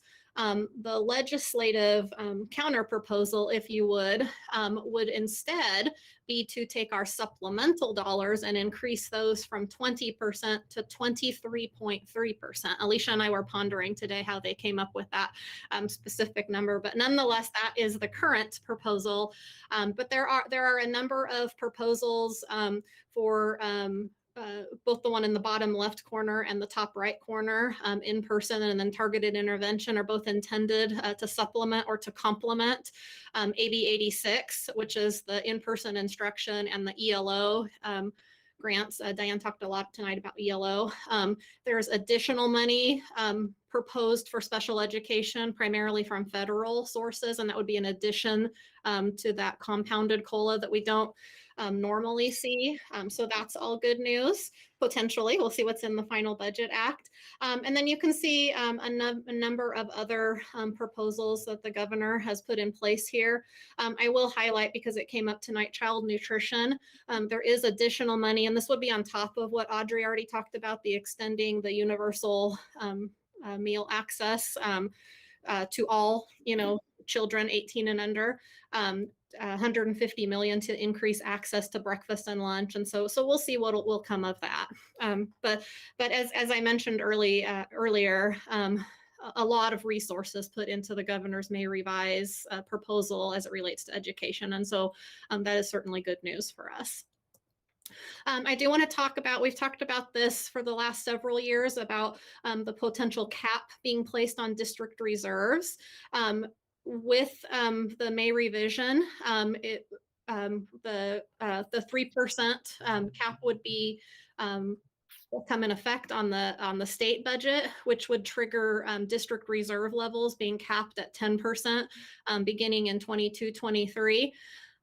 That's a little counterintuitive, if you ask me, because the way that we survive shifts in the state budget that transfer down to the district is to have healthy reserves. And so I think we've talked about this before, but there does exist a waiver process to the County Office of Education, and our reserves actually that are above 10% are made up mostly, they are made up in totality of one-time funds, and Alicia will go into that in a little bit. But I did want the board to make sure that we kept inching very slowly closer to this being triggered, and it appears we're going to be there in 22-23. Cash flow and deferrals. So in the governor's budget, we had a number of deferrals still in place. In the May revise, that is lowered. And so that's good news to not have to deal with cash deferrals. In the legislative proposal, those deferrals are brought down even further. So that's even better news for us. This is getting a little bit into the educational services realm, but it was such a highlight for the governor in presenting his May revise that I wanted to make sure that we focused on it here so that we're giving you a comprehensive overview of the governor's May revision. And that upholds that in-person instruction for the 21-22 school year will be the default for all students and for all schools. And that's important to remember because remember there was a lot of distance learning statutes that were in place for this year that we just finished, and those all expire. And so essentially there are only two ways to earn state apportionment for funding next year, and that's full-time in-person instruction, and the second is a program that relies on independent study statutes. One of those statutes is that no more than 10% of the students that we serve can be served on independent study. And I know with the surveys that Ed Services have done, we'll be well under that 10%. My hypothesis is that is likely because we're a high school district. I don't know that if we were a unified district, we would see that same data, but that's just my own hypothesis. And so it's good to know that we have a great independent study program already through Scholar Plus. The May revision does propose additional requirements for independent study models, namely making sure that there's access to technology and internet connectivity, that there's a framework for tiered re-engagement strategies, and that we're tracking student participation and interaction, much like we did this year in distance learning. And Dr. Freeman, is that a new hand up or am I noticing the old one? I apologize. It's a new one. Well, okay, go right ahead. Thank you. Yeah, well, I took it off and put another one up. You just didn't see it was my right hand and then it was left my hand last time. Okay.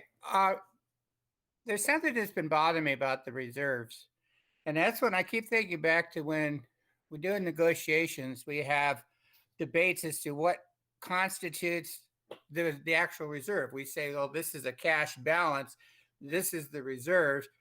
And it seems like there's the cash flow gets into it. I would think that the reserves would be an actual amount set aside only for those emergencies that could be used, and anything other than that would be considered cash, part of the cash flow. I don't know. Then the other thing that I get confused about is with these deferrals, how does that affect the level of our reserves? Are our reserves supposed to be based upon what we're going to be getting with deferrals when we get them, or is it not included, or what? You know, I mean, I'm just confused. Yeah, it's very tricky. Maybe if it's okay with you, I'll try to give a very abbreviated answer. And then if it's a question, maybe just for you, maybe we could spend a little bit of time, outside of the board meeting, and I can kind of get into depth. Well, I'm willing to do that unless, the other gentleman and lady want to spend the time now. If they want to have it responded to. So am I okay with just an abbreviated answer there? Because it's a very complex question. Well, I have a question about the reserves, but I guess it's a really simple question. Okay. Is how is this going to get some actual money into the hands of our staff, our teaching staff, and our certificated and classified? I mean, we'll be showing these large reserves, but I know it's one-time money, and I still would like to see a route to that, and what the plan is. And I know we can do that later. So that would be my question. Okay. Yeah. And maybe we could say this for a future meeting then. Okay. Yeah, I know. I'll just, Dr. Freeman, when Alicia and I are talking about reserves, we are talking about a percentage of our allocation, which is our budget, which is different than the timing for which we get our cash flow. So, if you know that you make, $1,000 every month, and on the 30th of June, you have $1,000 coming in, that's the timing of your cash flow. Your budget may look a little different than that. Hopefully it's less than $1,000 and not over $1,000. But yeah, we can certainly talk about, all of both of those topics. So getting back to distance learning, I wanted to make sure that we all understood that that is the expectation from the governor and from the state of California, which I know it's your expectation of us from the board, that we're doing a full reopening, and that planning is in full swing. One of the things that Perris Union, not unlike any other district in the state, is we need to manage our ADA and enrollment as it relates to the pandemic and post-pandemic. The pandemic, as you can see here in the chart, impacted learning in many ways, but the starkest example is the loss of our California statewide, our K-12 students in 2020-21. Based on the state certified data, we are down more than 160,000 students when in a typical year, because the state as a whole is in declining enrollment, that's $20,000 to $30,000 a year. So that's quite a difference. And you may be asking yourself, well, what does that mean on a Perris Union level or on a district level? And that really comes down to the question of, our ADA last year in 1920 versus the ADA to come in 21-22, and what is that going to look like? How many students are going to return versus how many students maybe have selected another method of instruction, homeschooling, charter schooling, you name it. And so the good news for us and every other school district is that we will be funded on the higher of our 1920 or our 21-22 ADA.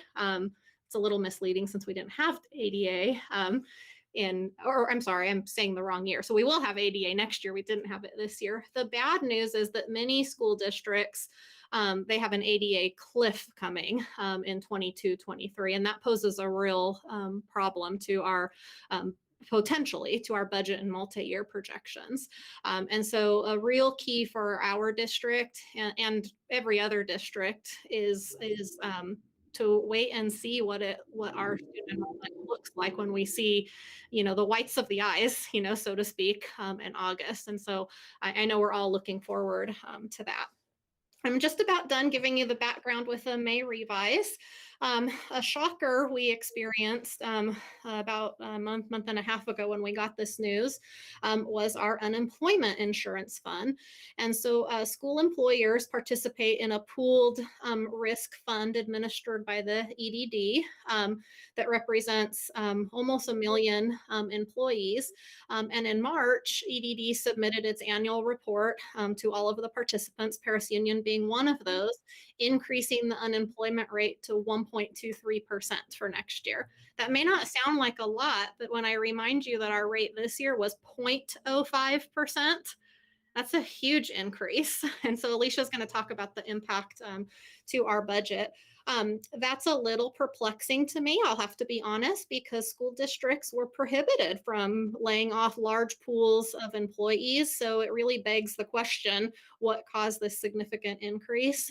But nonetheless, that is the rate we're stuck with, so to speak, for next year. The report that I referenced does indicate that with that increase next year, they'll be able to restore their reserves by the end of next fiscal year, so long as they have an ongoing rate of 0.2%. But that's still a big increase from 0.05 on a percentage basis. So these are just all of the things that impact our budget for the good or for the bad, this one being, for the bad. And so before I hand it over to Alicia, I just want to close with the road ahead that we're looking at and how this impacts our multi-year projections. So certainly a lot of good news with the May revise, lots of reasons to celebrate. Prop 98 is on fire. One-time investments, they're rich and plentiful, and scarcity is certainly not a problem with this May revise. But as I said before, it's an aggressive budget with billions more in ongoing obligations. And we could be approaching a blind corner. I stole this graphic from School Services of California, so it's important to us to remember. Mega COLA, that's a great thing. That's going to help our multi-year projection. Concentration grant augmentation, whether it ends up being concentration or a supplemental grant augmentation, we don't know yet. The one-time federal funds, the one-time state funds, those are all All good things for our multi-year projection. But balancing that is our state unemployment insurance that I just talked about. No additional funds, at least in the governor's proposal, to our state pension funds. That will vary a little bit with the legislative budget deal if that goes through with the negotiations with the governor. That does propose to help offset some of those increases. Any new hires we have with one-time funds, additional costs for reopening. As I mentioned in a few previous slides, our ADA and enrollment and our special education costs. So those are all things that we just have to keep an eye on.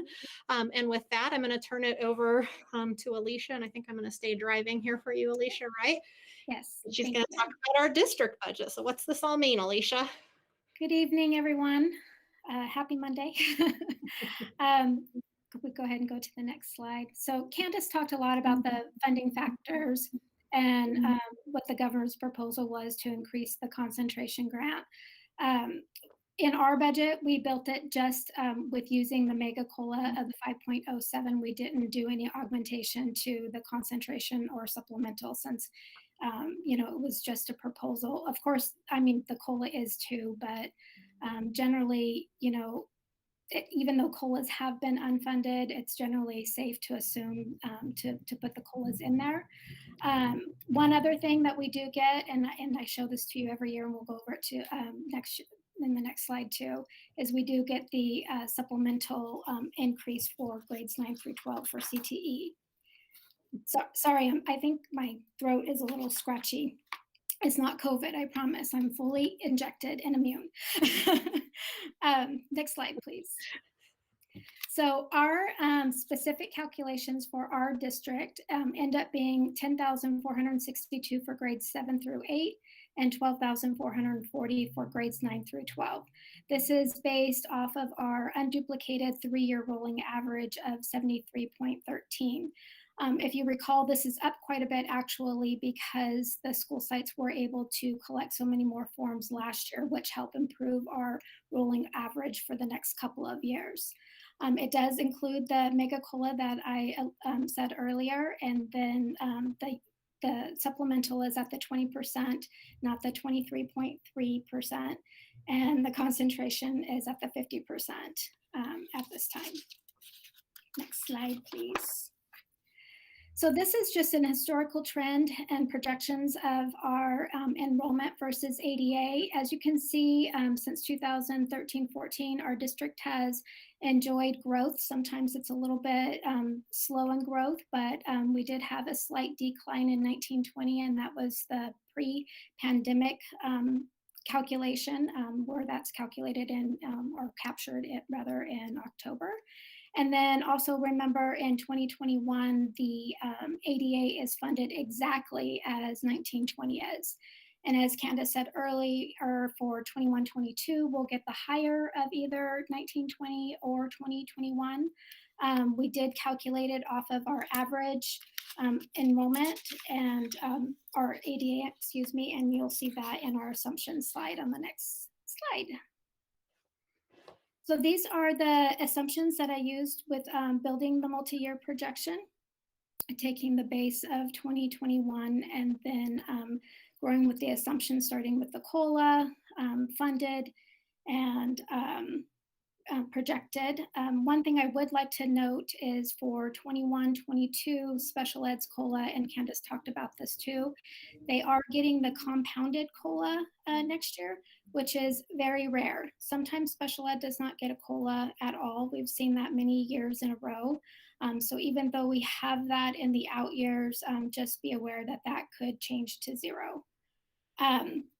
One of the other things that I wanted to point out is for our STRS and PERS increases, that increased our budget from 2021 to 21-22 by just over $3 million. And our unemployment, as Candace talked about, the rate going up so significantly, increased the budget by just under $1 million. Next slide, please.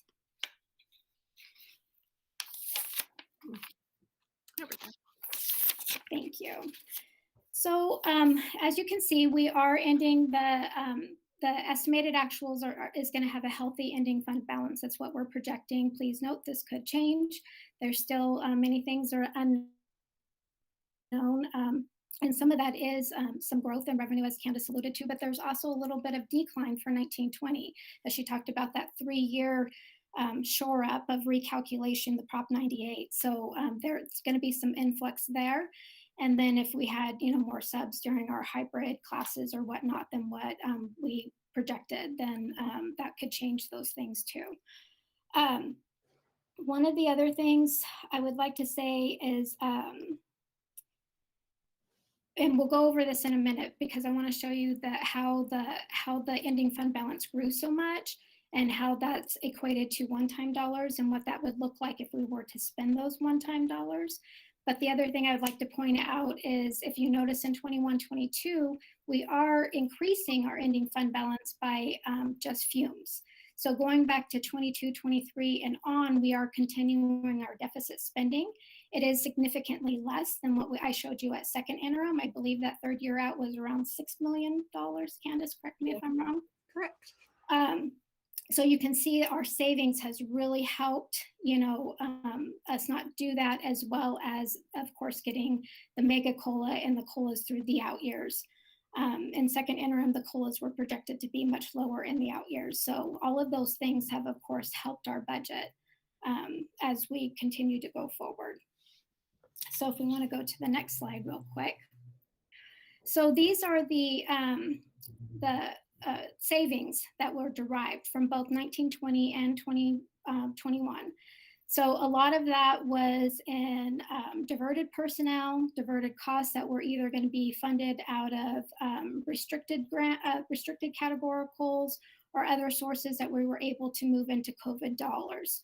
There were savings attributed to utilities, sub-cost, unfilled positions, and then doing the LCAP sweep for 1920 and 2021.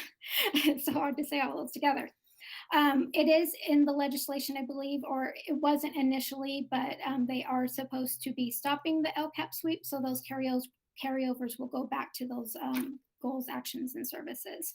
And then, of course, the transportation savings in 1920, and then, diverting some of that as well. So again, that brings our total one-time dollar savings of 25 million, just over.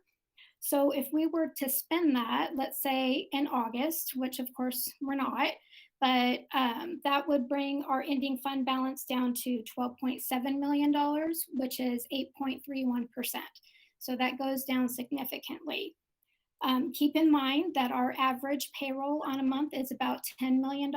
So that leaves us a couple $1 million to keep the lights on and do other things such as pay vendors and that type of thing. So just wanted to kind of keep that in mind, that these are one-time dollars. Next slide, please. So we're doing the public hearing now. A final budget will be presented to you on June 16th. The district's adopted budget, along with the district's local control accountability plan, will be reviewed by the Riverside County Office of Education. And after the state budget is adopted, the district will be revised and submitted to the board for approval, if necessary, if there's significant changes, a 45-day revision like we did last August for you.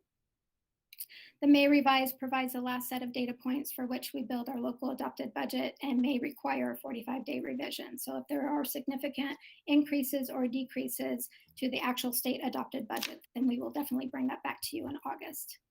Are there any questions?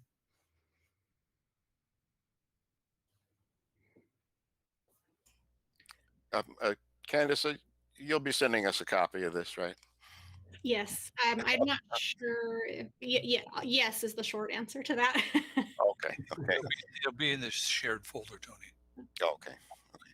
And I just want to take a moment very quickly to thank Alicia and her team and Ed Services. This has been a really, really rough year as it relates to putting the budget together. We're kind of at the mercy of Ed Services because before we can do major parts of the budget, we need them to finish their LCAP. And that's how it is in every district. And I don't mean like that they're slow or anything, like that, but that's a big plan to put together.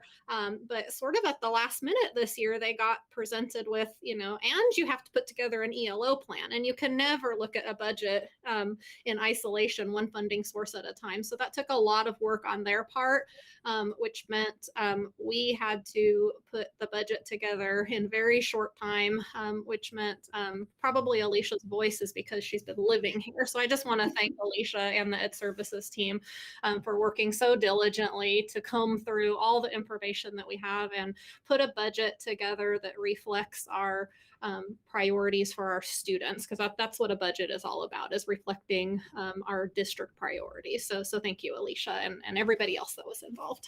Of course. Okay. I have another question. I'm sorry, did I cut? Go ahead, Tony. Go ahead, Steve. Just real simple. The deficits that we were looking at the height of our difficulties that were projected. What was that amount? 7 million somewhere? So, Trustee Stafford, it depends on how we look at that. So if we're talking about deficit spending, which is the definition of more expenditures than revenue, I believe the height of that was about $6 million. Remember when we had, or there was also budget cuts that we had to make or contemplate making with, as I started out the presentation, I think it was somewhere in the neighborhood of like $10.7 million in a single year we were going to need to cut. We did have to make some of those cuts, but not all of them, because we didn't end up having the full 10% cut. So it's kind of been all over the place for the past, couple of years, because the budgets at the state level have been so volatile that the district is having to react. But I think your question is the deficit, which is 6 million. Okay, so we're at 1 point. I don't have that chart 1.7 in the out year, and that was the 22-23. Mm-hmm. When you look at those very two same data points from second interim to today, you're correct. That went from 6 million to 1.8. Alicia, I'm not on that. Yeah, 1.7, 1.8. Okay. So with the cuts we made, did we restore those areas where that will be available again if we need it? Some of those could be available for discussion. Some of those cuts are restored, but not through the same funding sources. I'll give an example. Avid tutors was one of those items that was cut, I believe, by 50%. But now through the ELO plan, that's being restored and then some, and then even supplemented with paraeducators to help our students. So as a blanket statement, did we restore every cut? No, we did not, and we still have this deficit and a large ending balance. But again, those are one-time funds, so the recommendation would be to spend those on one-time things. Okay, and that kind of clarifies that everyone should know this has nothing to do with construction bond money and those type of things. Good point. That's always a good reminder. Yeah, because that's already funded in a different way. Okay, I'll read the book again, and it's good, very good. I think it's very positive. Great job. Thank you. Okay, thank you. Like Dr. Arrell? Yes, Ms. Rains. If you can please clarify, we are talking about a deficit. We are spending more money than the ADA funding, about $6 million. But we talk also about diverting towards the general funding $25 million of savings. Mm-hmm. Are we still including those $25 million there? And I know that is a one-time money, Mm-hmm. right? But if you distribute that, if you divide it by 6 million, that means for the next 4 years, we should have that deficit of 6 million. Am I interpreting this correctly? You're on the right track. And the budget is such a complex thing. So deficit spending is simply a function of the revenue for that year, which is the caveat here, and the expenses for that year. So even if we had $10 billion in excess from the previous year, it's going to look at the next year. So we are still deficit spending, but again, not by the $6 million that we were projecting at second interim, because of all of these positive factors that we've gone over with the May revise. That $6 million has gone down to $1.7 million. I wish we were able to say, hey, let's take that 25 million and let's, divvy it up over 5 years and add, $5 more million in revenue, because then we wouldn't be deficit spending. But that's not how we have to prepare the budget. Okay. It's an excellent question, though. Thank you. When are we going to have this presentation on the Google Drive, Mr. Bennett? It will be there by tomorrow morning. Oh, okay. Because if I remember correctly, our agreement was to have this in advance, right, to the meeting. So right now, we would be making more educated questions. It wouldn't be the first time that we are seeing this. I'm just wondering what happened. I can take that if you want. Okay. and I alluded to that at the end, and we definitely try to get those to Mr. Bennett, to get to you well in advance.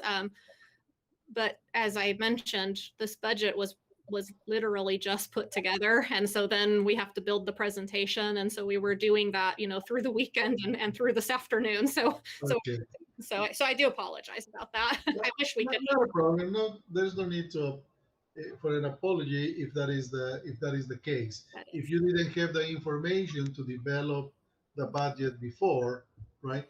That makes sense. That's why I said I'm wondering. Yes, that is our plan normally, though.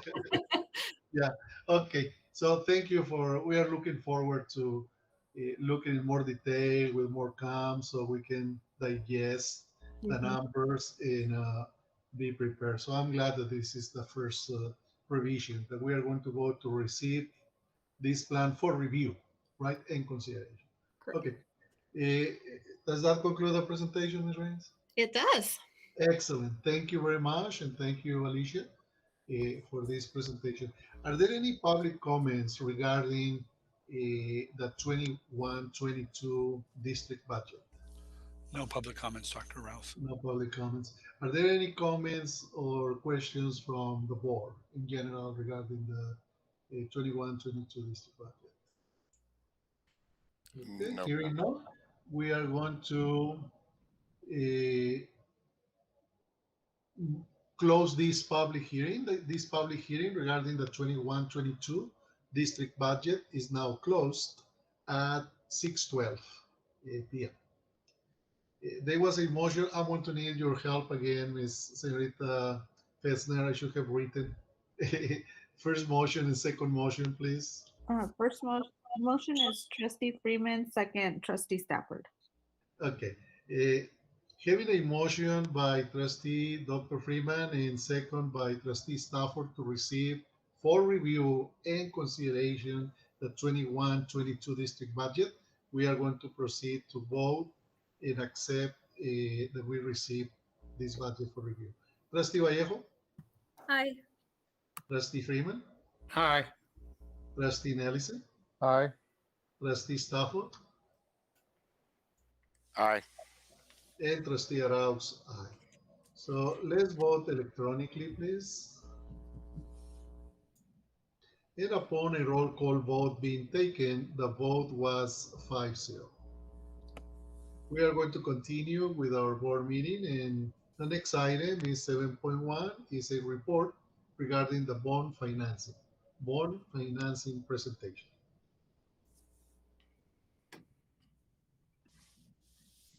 All right. So me again. Hi, everybody. Hello. I'm going to switch hats here a little bit. We're pleased tonight to have a team of people who I'm going to introduce in just a minute, talk to you again about our financing plan for 21-22. So just real quick, I just wanted to give a summary of what we talked about in our study session on March 3rd, and we indicated at that time we would be bringing back some additional information for you to then act upon at the June 16th board meeting. So we have two parts, just as a reminder, to our 2021 financing plan. The first of those is Measure T Series C. So that's our 2012 general obligation bond, and that's the remaining authorization of just over 78 million, supporting that as our final issuance. And it required that bonding capacity waiver that you voted on by resolution in March as well. And then the second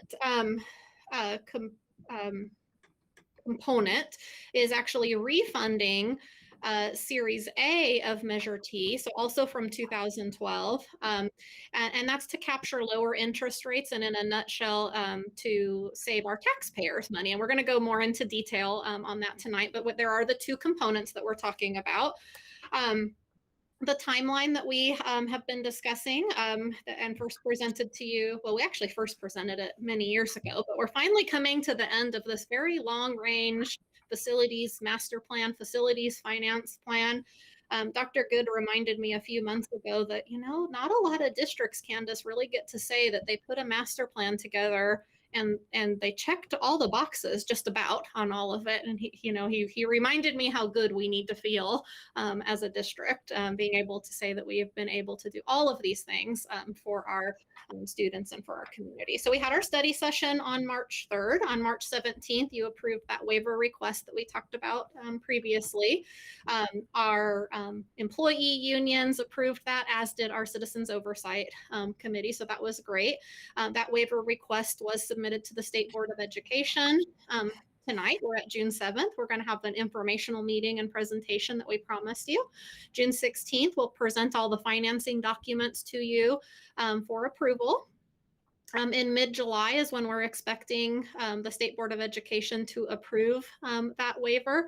And initially, we told you we thought in August we would have a bond sale. We're now looking at maybe late July, but that's still subject to when the market conditions are best for us. So I have a lot of people here tonight I'd like to introduce you to. I'll kind of have this up in the background while I do this, but it's no easy feat to sell bonds, and there's a lot of people that are involved with that. So I'm just going to kind of call on you as I see you. So Scott Smith is our financial advisor to the district. If you want to wave or say hi or something, Scott.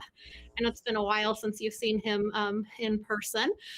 We also have Stiefel Nichols, who is our bond underwriter. We have Don Vincent. I can't see everybody, but we have Don Vincent, Erica Gonzalez, and Emily. Is Emily with us? I saw her early, Bartholomew. So a great team we have there.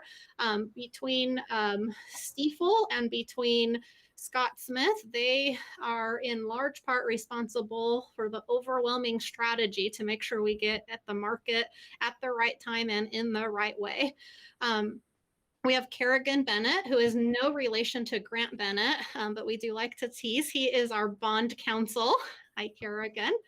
And then there's a lot of other people that are part of a bond financing that aren't here, and I won't read all of that to you.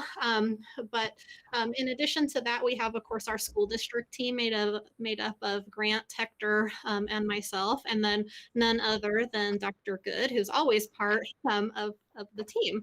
And so it's my pleasure to introduce all of them to you tonight. And some of them are going to have me turn it over to them. And so you can listen to somebody else talk a little bit.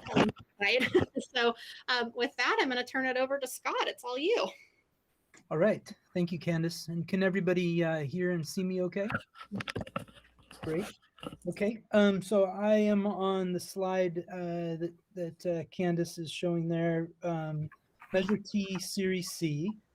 So this is the third and final series of our 2012 election bond authorization. We issued the $35 million in 2013. We're going to refund those bonds for savings.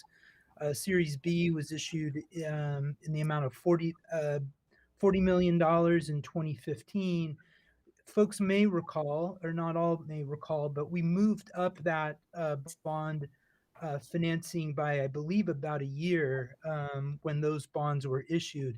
And at that time, we were concerned about, you'll see what, in this chart, what it's trying to show is with the layering in of Series C, we issue these bonds in accordance with a Prop 39 election, which requires for high school districts that we maintain a bond structure where the debt service is, we try to structure the bonds so that we have a stable tax rate for our taxpayers.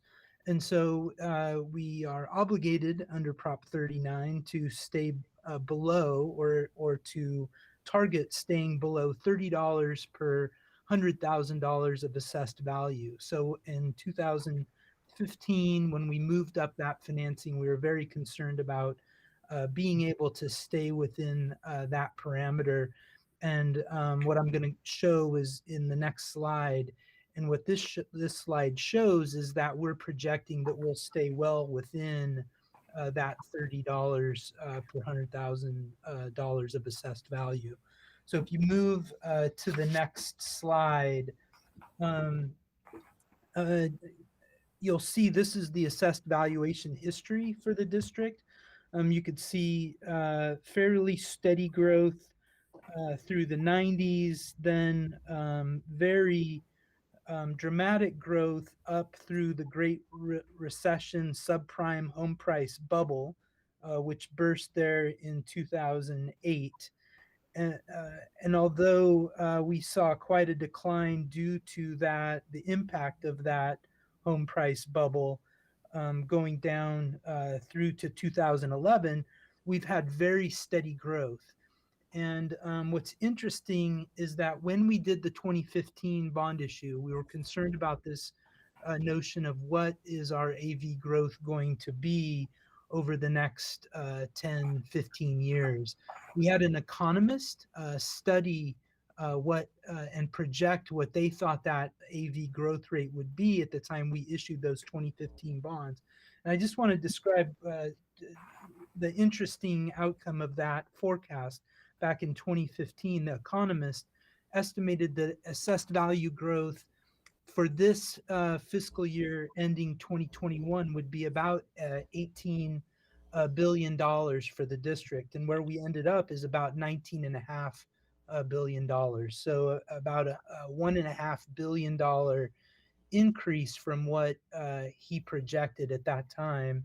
And I think what's also interesting about that is that during that time, the largest taxpayer in the district was the Inland Empire Energy Center out in the Romeland area, which was by itself a $365 million assessed value property taxpayer.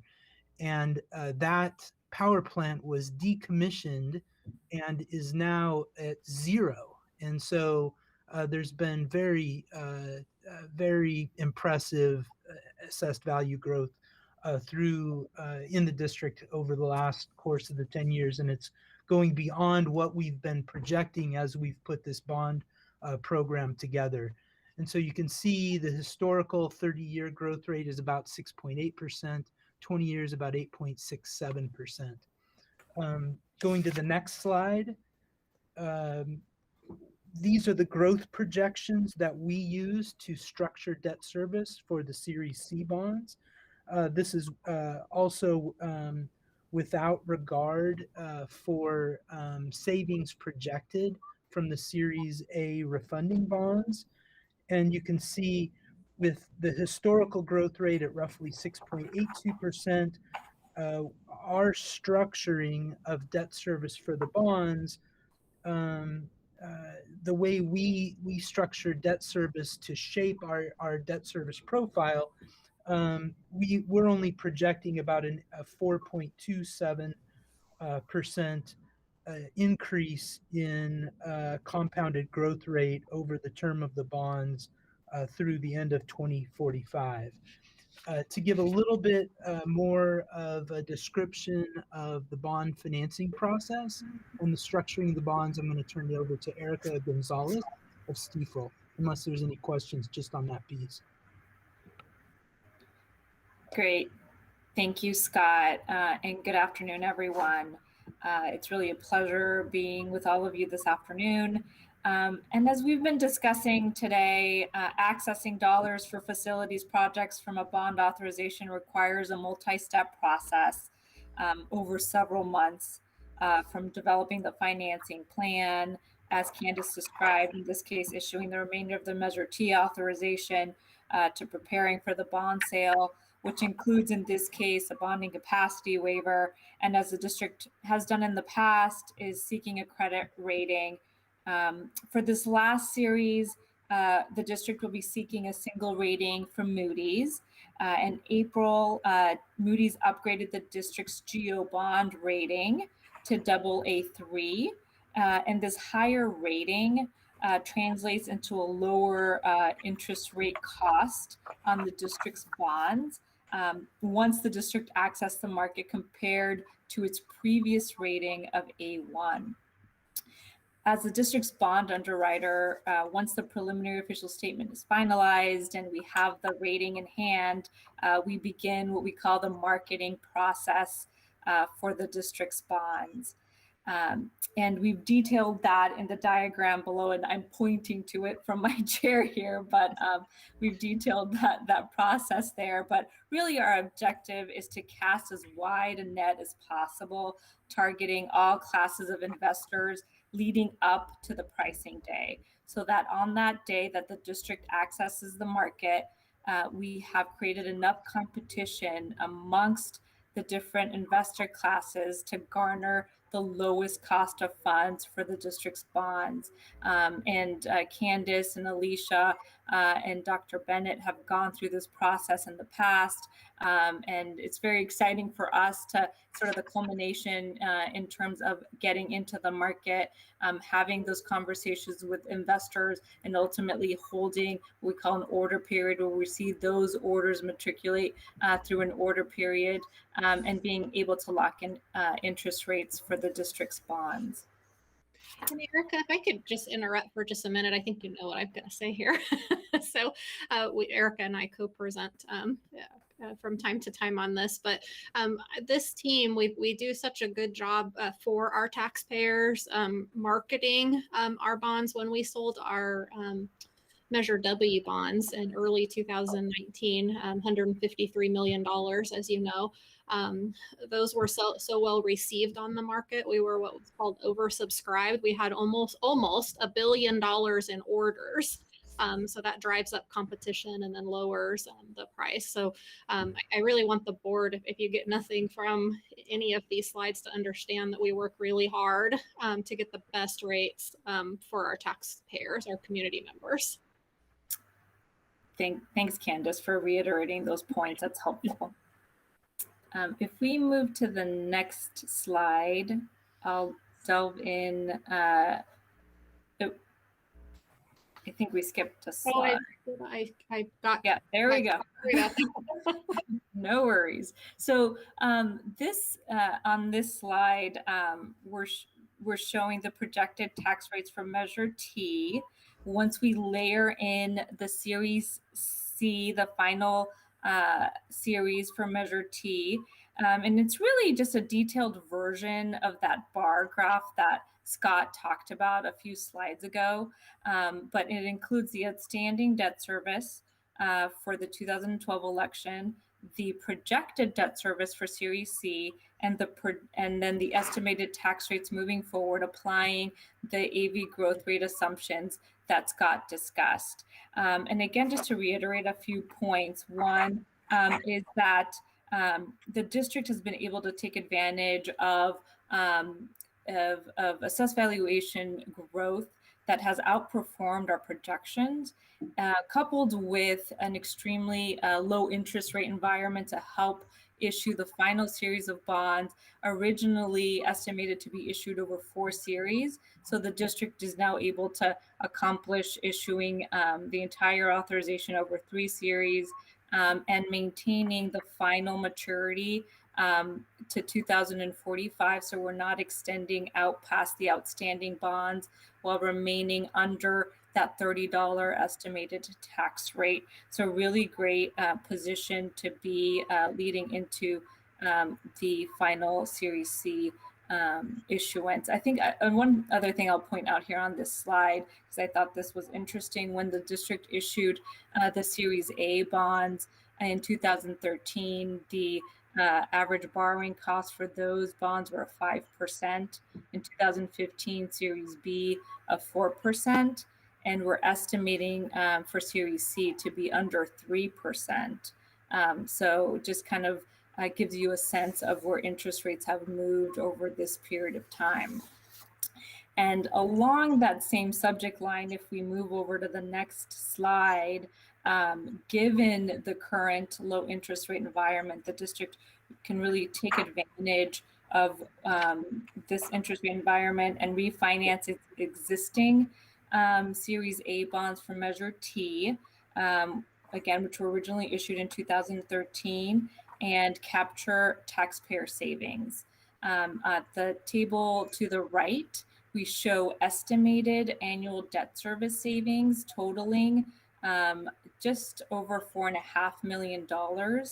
And in the table below, the table to the left, include net present value savings, so savings present valued back to today's dollars of just over $3.3 million, or 11.5% net present value savings as a percentage of the refunded bonds. So again, a really excellent time to take advantage of current interest rate environment to lower the interest rate that you're paying now on Series A to today's interest rate environment. And one other thing I'll point out is that if you look at that table to the right, we're not extending the term of the financing. So we're keeping the term exactly the same. So refinancing the loan, keeping the term the same, just lowering the debt service payments every year. Eric, it looks like Dr. Freeman has his hand up for you, I think. Thank you. I understand the refunding for the Measure T Series A, since the interest rate is less than for the Series B. Why can't we do that as well? There's a couple of things. One, the call date for Series A is actually in 2023. For Series B, I believe that's 2025. So having that long, we call escrow period, makes it a more inefficient at this time to pursue that refinancing. So as we get closer to that call date, we'll continue to evaluate Series B as well and refinance that at that point when we get a little bit closer to the call date. Thank you. Yeah, just to expound on that, it's typical that these types of bonds are issued where prepayment doesn't go out till, say 10 years, usually beyond when the bonds are issued. And so there are times when you can refund those bonds early, but they have to be paid. The principal and interest on the old bonds have to be paid through the end of that prepayment period. So during that period, you're paying principal and interest on your refunding bonds at the same time that you're paying principal and interest on your prior bonds. So obviously, the farther out the call date, the more it's just taking away savings that you would otherwise achieve by refinancing. Thank you. Now I'm glad I never became an accountant. Hey now. Okay. Any other questions before I turn it over to Kerrigan? All right, Kerrigan. Well, good evening, everyone. Nice to be a part of the team again. This next pretty brief slide just covers the legal authority and the approval of the documents. At your next board meeting, there will be 2 separate resolutions to consider approving the issuance of the bonds. The first will address the issuance of the Measure T bonds pursuant to provisions of the government code authorizing the issuance of general obligation bonds.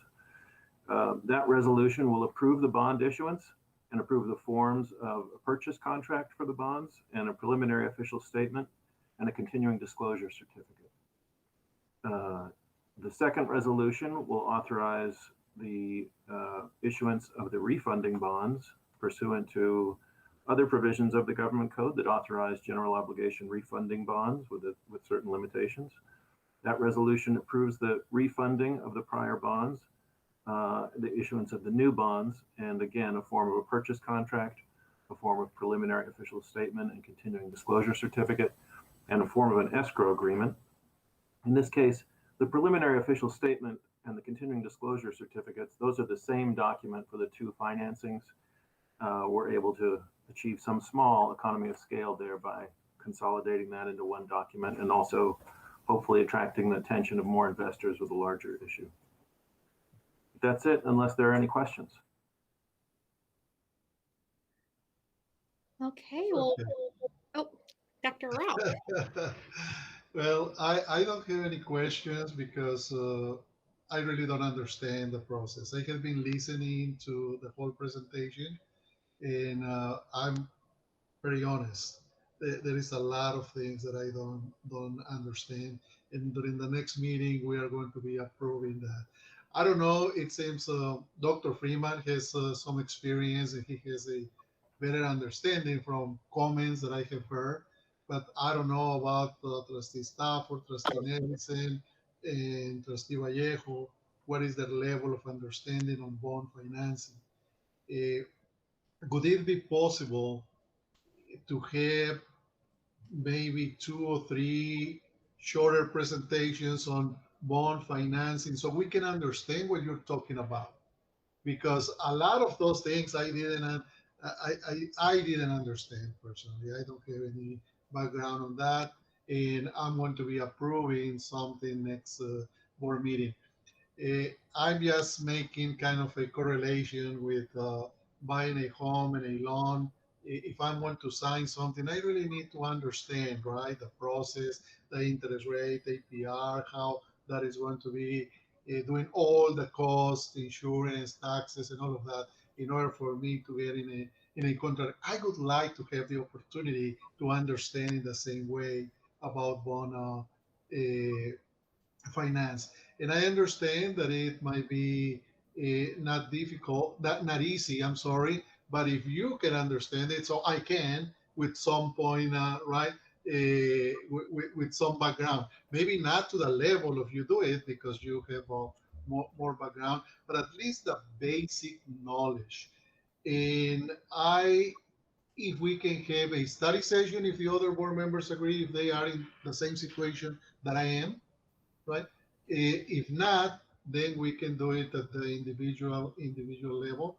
But I would like to know how do you feel about in terms of the knowledge that you have, right? If would you like to have a study session, and we can have it for 2 hours, 2 hours, 2 hours, 2 hours, and maybe you can develop that kind of course, we can say, let's call it bond financing 101, basic knowledge.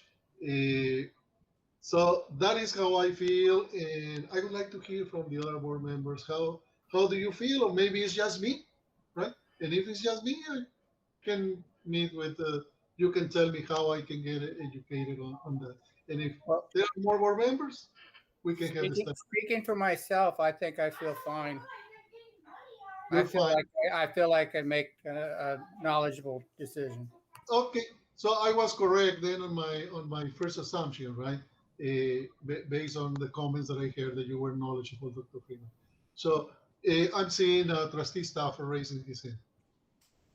Yes, I do agree. I feel there's a lot more I could learn.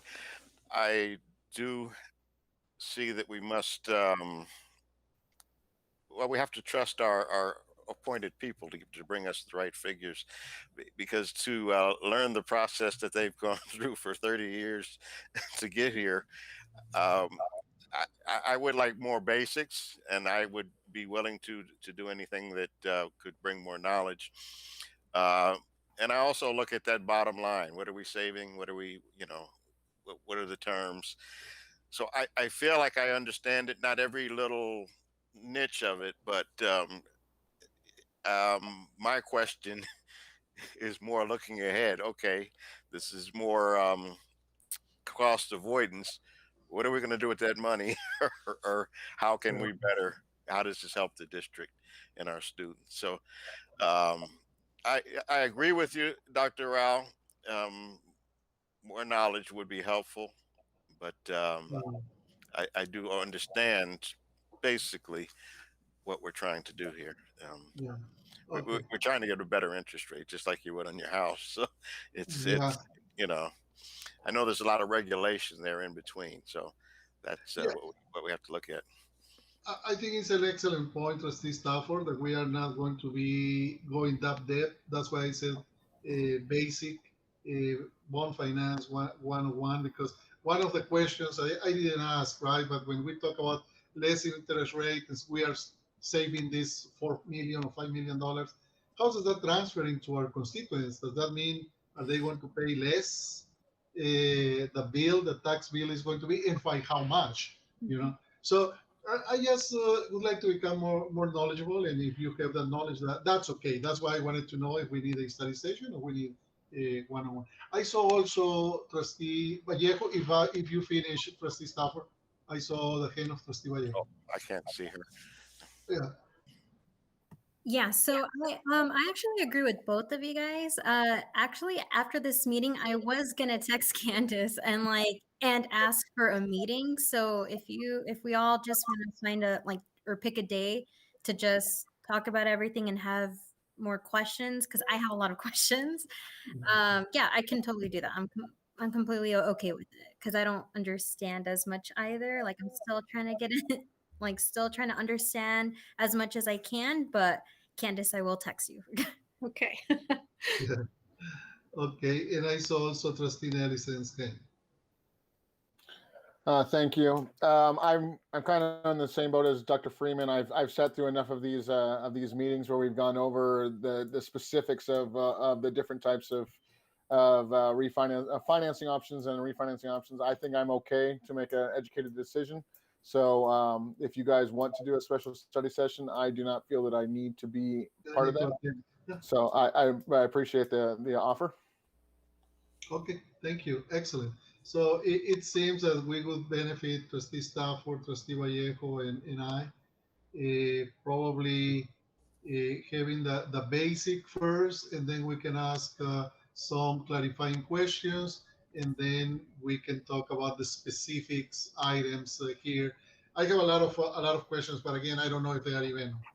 What I'm asking is okay. Like we are talking about measure T, and what we are paying with that. I think Trustee Stafford mentioned that we are building Liberty High School with measure M, right? No, measure W. I'm sorry. and measure T. And T, yeah. Oh, measure T. Measure the one for 2012. It's sat there for years. Yeah. And the one that we just approved. Mm-hmm. Okay, a combination of both. A combination of both. Dr. Rao, if you remember, we passed Measure T in order to build the high school, but the state did not give us the matching funds. That's why we had to pass Measure W. No, I understand. I understand that, but I thought we were already used the funding of Measure T, and that's why we have to approve Measure W. You know, and there is a lot of it. That's what I'm talking about. I really would like to internalize this the process and not be asking questions that are not with no basis. We can say basically. So would that be okay then? In the next, I don't know when we can schedule after this meeting, or we can communicate through email. If the three of us we are going to be there, it has to be an official meeting, right, Mr. Bennett? Yes. If there's Study more session. Yeah, it would have to be a study session. It can be a study session, and Dr. Freeman and Mr. Nellis, and they don't have to attend. They are welcome, but if they don't want to, they don't have to attend to that. Okay. The only comment that I would make, and this is certainly not to dissuade a study session by any means, because it's probably evident that all of us much enjoy talking about this stuff that we quote geek out on. But in order to keep with our financing schedule that we've been on track with, for many years, in fact, we have this slated for you to approve at your June meeting so that we can be on the market at the end of July, because again, we want to access the markets when rates are low. Yes. So I'm not a board member, so I can't propose anything, but I would propose if we're going to do a study session that perhaps we try to sneak that in before the 16th. I'm not sure when that is, but also balancing with the team here needing time to put that together. I know that we did do a very in-depth 3-part series. I think in 2013, do you recall, Scott, when we did the 3-part? I don't think we called it Bond Financing 101, so I'm coining your term, Dr. Arau. So we could pull a lot of that together. Candace, I believe you're correct on the date, because I do not believe that Dr. Arau was part of the board yet. No. And I do remember sitting in on those Bond 101, whatever you want to call it. I do remember being a part of all of those study sessions as well. Yeah. And and another option, if maybe I'm just throwing this out. I know Trustee Vallejo said you were happy to text me and have a meeting. If so, again, I'm not trying to dissuade a study session, but I'm also happy to meet with you one-on-one with the team here. But whatever is the will of the board, we can certainly adjust to make sure you're comfortable. Yeah, I know that the time frame constraint, and I'm willing to start tomorrow, 5 p.m., 6 p.m., anytime.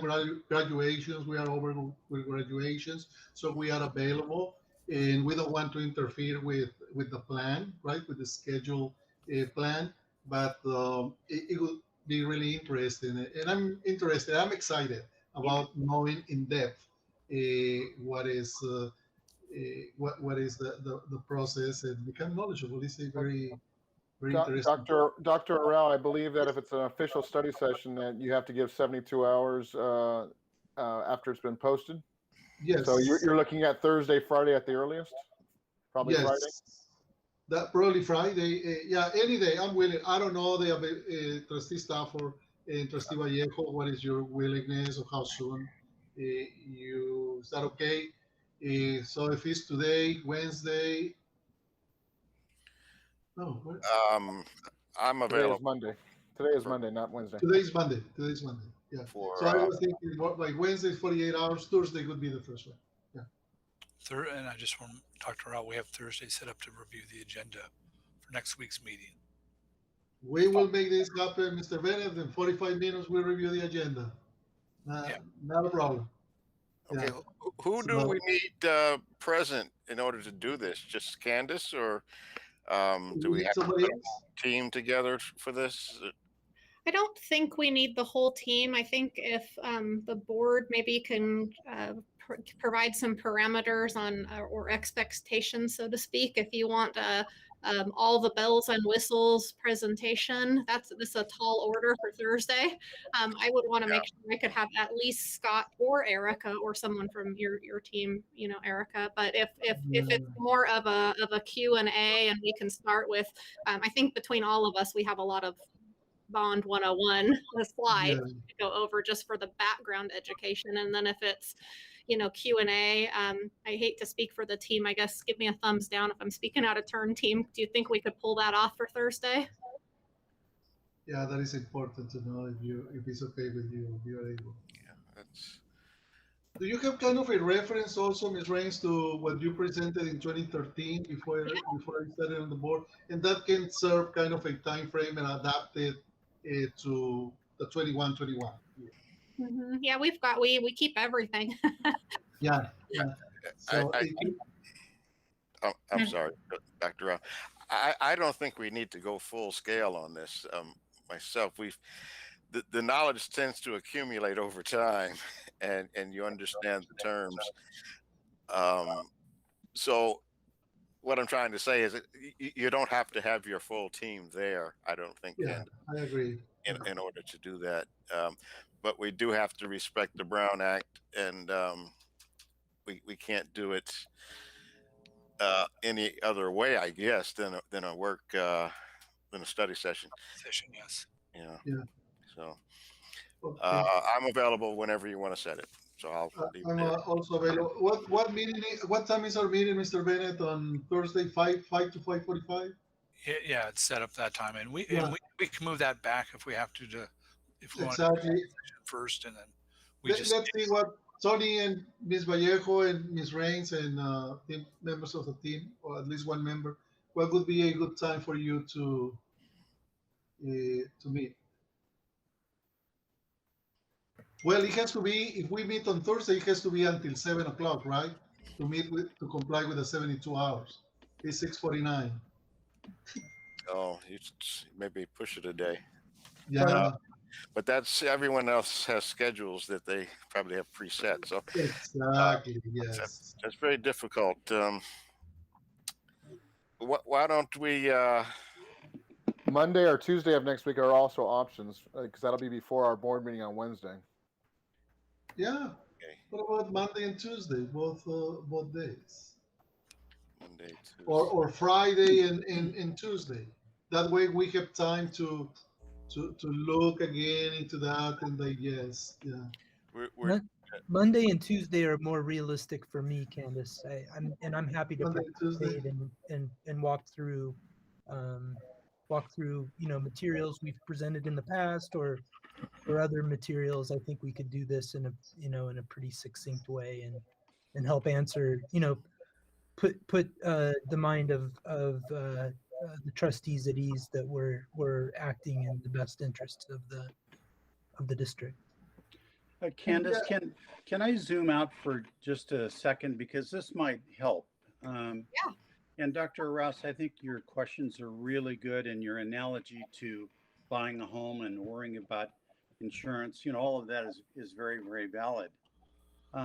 But I caution you about wanting to get too expert in any of these because the master plan is a $500 million master plan, of which it's made up of funding from the state, funding from developer fees, funding from the bonds that we're talking about now, and some other sources. And generally what we've done is we have worked really hard to use sources that are other than using taxpayer funds until we can have the ideal timing to get the lowest interest rates. And that's exactly what we're doing now. So it's a very complex set of strategies, of which the bonds are certainly, they're 60% of the program, but they're not the only part. And so I think we can go into an explanation, not just on the bonds, but how it is all interwoven, frankly, with the idea of, using taxpayer funds as best we possibly can, knowing how precious those funds are. Yeah, thank you, Fred, for explaining and expanding on that. And I agree with you that this is a very complex issue, but I would like to have that basic understanding, right? It's like when you buy a home, the mortgage companies, they put together the loans and the packages and all of that. I don't have that kind of knowledge, but right. I know what it corresponds to me, that I want to pay this interest rate. Let me put it very easy how I see it. And please, I just want to clarify. It's not that we don't think, or I don't think personally, I cannot speak for everybody, but I think we have the same philosophy, that you are not doing what is in the best interest of the students. You are doing it, but we want to understand it, because if that is not the understanding of the board to have, the objective is not to have that understanding, why are we having this presentation? So we can just say, we trust you, where do I have to sign, right? So if we are doing this presentation and you are explaining things for us to understand, it's for a reason that you want us to understand, right? So we are just asking for some background in order to understand what you are sharing with us. You didn't share all the market and the strategies and all of that. You are sharing the basic thing, and I just want to have access and understand what you are sharing, because it's not. I don't feel comfortable just moving my hand like this. Yes, yes, yes. If actually I don't, if I'm not understanding. So I understand, Fred, that we are not going to go into all those in that depth. in the same way that we don't talk about how mortgage companies put together and they sell your loan and all of that. I don't understand that. And I don't care. I care about how much I'm going to be paying on a monthly basis. And that's what I care also with the constituents. I don't know if I'm explaining myself. That it's basic knowledge, not too much. Dr. Rouse, we could schedule the first meeting for Monday at 4 o'clock if that works for Monday you. at 4 o'clock? Yeah. No, I just have I was just trying to text. I have a standing call at 4 o'clock on Mondays that I missed today. So if we could move it to 5, that I would appreciate that. Okay. Yeah, that's fine. Is that okay with you, Dr. Rouse? That's okay. That's okay with you, Tony and Ms. Vallejo? I was just trying to come up with a different idea or structure, way to do it. Go ahead. Because I've been to so many of the presentations myself, I don't think I'm going to get as much as what we're thinking here. I'd be willing to drop out and let you and Elizabeth go on, and so we don't have a quorum and have the meeting.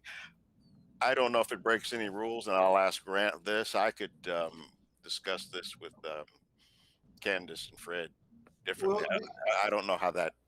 Well, that's tricky. Yeah, if you are not going to be participating, Trustee Stafford, then we can meet with Ms. Raines, Trustee Vallejo, and I. That's not a problem. We are not breaking any ground. Yeah, I don't want to break any rules, but No. you know, I don't think that it's going to be to put that much time into it. The process, I feel comfortable with it. Very, very comfortable. Okay, that's fine. And it is, we're getting towards the end of, you know, the long goal of the master plan, and it's really, we've been down this road, so I'm not nervous about that part of it. So whatever's going to work best, Grant. So we could still do it at 5 o'clock on Monday, Dr. Rouse, and just we don't have to post it then. It's not a special board meeting at that point. Okay. But I think giving them till Monday to get the information together would be fair to the people putting it together too. Okay. Yeah, and then any presentation, well, this particular one you're giving now, it'll be on Docs, right? On Google Docs. It already is. I put all of them in just okay while we were talking. Okay, I'm very comfortable with that, and I can. And that's a good segue, Trustee Stafford. Since I knew they were going to be there, I was going to call your attention when you go back and study these, maybe in advance of Monday. Because one of the questions I heard a couple times from board members is, I kind of just want to know what we're paying. And so I just very quickly want to draw your attention back to the slide that Erica went over. And the very last column, this is with Series A, B, and C. Estimated tax rate for Measure T. Do you see all of those numbers starting with 2369 and ending with 2662 based on each of the fiscal years? Yes. That's real. That's one of the main things I would recommend you as a board paying attention to, because our maximum is $30 per 100,000 of assessed valuation. And we initially built this bond program to be right at $30 per 100,000. So when you see that lower, even though it's just a few dollars, that really is remarkable because that's spread out, amongst all of the taxpayers. So those are the kinds of key things I think we'll focus on in this meeting, of what kinds of things to draw your attention to, what that means for our taxpayers, that sort of thing. So I think we're all on the same page of what the expectations will be for Dr. Arau and Ms. Vallejo Monday, and hopefully we'll go from there. And as you said, Trustee Stafford, we're at the end of this facilities master plan, and it's exciting. Yes, it's been very successful what you've done with the bonds, and even to redo these, refinance these, and save that money.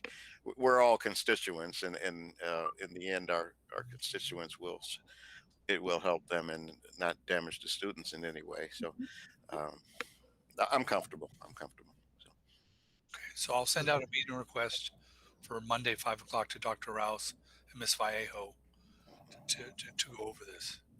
Okay, sounds good. Thank you. Sounds great. Thank you, everybody. I think, oh, you know what? I think I did have one more quick slide, and there'll be a new next steps in here, but just to conclude this, June 16th at the board meeting, we'll now have a step before that. That's when all the financing documents would be presented to the board for approval. The next week, we would receive our ratings by Moody's. We talked about the expected approval date by the state board for our waiver. We would post our preliminary official statement July 20th, have our preliminary bond pricing on July 27th, and then a final bond pricing, which I usually refer to as a bond sale, July 28th. And then bond closing means cash in hand. So that's good. And then, you know, stick a fork in it. We're done with this master plan. So good news there. So that's our next step. And I'm afraid to go to the next slide with any questions. So no, I'm fine. I'm fine. Okay. So this concludes the bond presentation, Ms. Rains. Okay. Does, yes. Thank you very much. So we go to the next item, that is 7.2, facilities and operations beyond the blueprint presentation. It's also an oral report.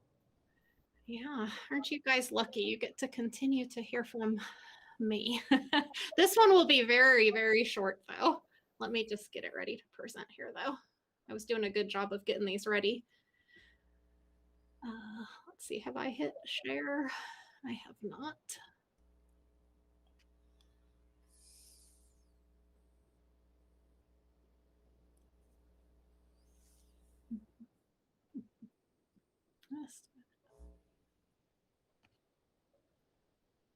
Oh, there it is. I'm slowing down in the evening here. All right, does that show up on everybody's screen? It looks like it does. Okay, so I've promised to be a little shorter here, and I'm going to try to keep that promise to you all. So we wanted to talk a little bit about what does life look like for us in Perris Union High School District when we move beyond the blueprint for a safer economy on June 15th. You probably recall us talking about this in the May 5th presentations that we under the next steps, where we were anticipating what are the rules going to be on this infamous June 15th date that we keep talking about when we move beyond the blueprint. So California is expected to fully reopen and lift most capacity and activity restrictions. These are the things that we know, that the county tier system that was based on that blueprint for a safer economy will no longer be in effect. Current restrictions in the CDPH blueprint activity and the business tiers chart will also end, and most sectors may resume operations in compliance with COVID-19 prevention emergency temporary standards, which means Cal OSHA, public health guidance, and other statewide agency guidelines and standards. So I don't know if any of you can tell me what that means, because I still don't have a clear understanding by reading the limited information that has been put out, which is summarized right here. So today I was on a call with Riverside County Public Health, and they, like us, continue to be, I feel like I'm echoing here, like us, they continue to be asked, well, you know, what will be the rule for this, or what will be the rule for that? What is the date change? And so they said their response is, you know, we're doing our best. We just don't know yet. So I know for me, I'm a planner. I think all of us here, we like to plan ahead. It's still very baffling to me that today is June 7th and significant rules are changing on June 15th, and we don't yet know what those are. So that's, I know, frustrating for you as a board. It's frustrating for us as well. So we want to talk about what we do know and what we will be doing as a district based on the various regulations that are in effect now, that we know will be coming, and even ones that we don't know yet, but we know are coming. So we've kind of got two big categories of regulatory agencies, if you will. So we've got Cal OSHA with the emergency temporary standards.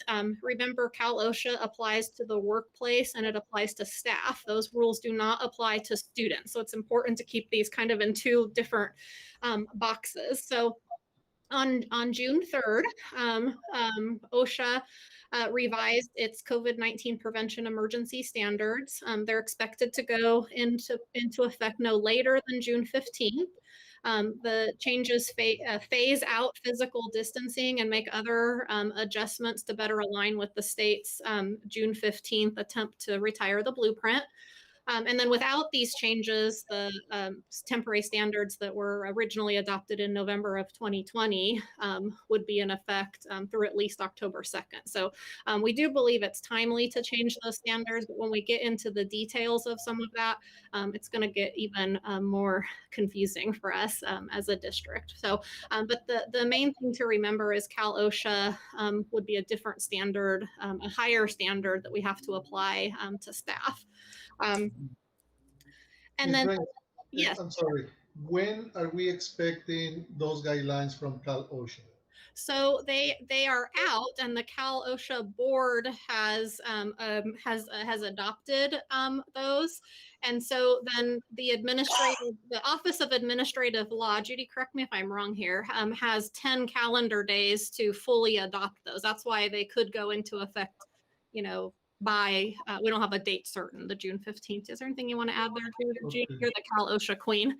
No, you're absolutely correct. We're hoping by June 13th we'll know, but they're telling us hopefully by or before June 15th. Yeah, and Ms. Miller, we have those 10 days. How you mentioned. What is if those guidelines are already out there? What is the gist of the guidelines? We're gonna get there. Oh, okay. Okay, thank you. So, and at the end of this presentation, if you're confused and or frustrated, there's a club for that, because I think Miss Miller and I are the presidents of that that club. Like, how do we apply this? Okay, so we've got Cal OSHA, and then we've got CDPH and other public health organizations such as Riverside County Department of Public Health. So you all know, I think, or remember, California Department of Public Health issued their K-12 schools reopening framework and guidance on January 14th of 2021. We have not seen anything new or updated as it relates to the expiring of the blueprint. We're still waiting for that. We ask and we ask and we ask, so does Riverside County Public Health, and there is nothing. Those January 14th guidelines, they've revised them twice, or updated them, but very, very small portions. Once on March 20th for physical distance changes, and then again on June 3rd for the use of face coverings. And if you think about the timing of that, remember in May, CDC came out and said you do not have to wear face coverings if you're fully vaccinated. The state then said, nope, we're not going to align to that until June 15th. So they reiterated that they're following CDPH, not CDC, just I guess to make it a tiny bit more confusing. But we continue to anticipate that there will be updated guidance, hopefully before June 15th, but we're a little too close to June 15th for comfort for me. Going back to the previous slide, because I forgot a very important piece, PUHSD will continue to follow all Cal OSHA regulations. It's an absolute must. We have to. I would very broadly say no more, no less. We can always do more, but as it relates to masking, which I know we want to talk about, our employees are very likely going to have to wear masks still, even though the state has lifted that. Same thing with our public health departments. We're going to always continue to follow those as it relates to students and staff, because that relates to students and staff. And we're going to do that. We're going to pivot. That's one of the words we use over and over in this pandemic. As those guidelines are released, we will pivot and we will change our district policies, to align to those, whether it loosens restrictions or makes restrictions greater. Yes, Dr. Arau. In the hypothetical situation that there is no agreement between Cal OSHA and the state and county health department, which one takes precedence or priority? So for employees, it's always going to be Cal OSHA. In fact, that was sort of a debate, right? And so I don't know if I'd call it a threat. Judy and I were talking about that today. You can't make us. Well, yes, you can. Yes, we can. Type of thing. So that's why I started the presentation off that way. So we all have to kind of wrap our heads around. There's two regulatory agencies when it comes for staff. Cal OSHA is always going to take precedence, correct, Judy? Okay. And for students, it's going to be public health. So, okay. And so you're going to see these next two slides, and obviously there's a lot of restrictions and areas to talk about with COVID, and we would be here many, many more hours if we talked about everything. But the questions that we are being asked by employees, by families, by students is social distancing and masking. So we wanted to focus tonight on those two barriers. So, and you'll see I have the slides broken down. What's public health say? What's Cal OSHA say? In an attempt to make it easier to understand, but it won't be less confusing. So as it relates to social distancing and barriers, CDPH on March 20th updated their guidance, as I mentioned earlier, that we could distance teachers and other staff desks. Those still had to be 6 feet away from student and other staff desks. So our staff has to maintain 6 feet. But we could maintain a minimum of 3 feet between student chairs, but that's only strongly recommended.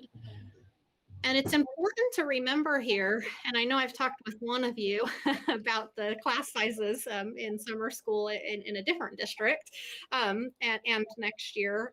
Remember when we talked in the budget presentation that the whole premise of the governor's May revision to the budget is a full reopening.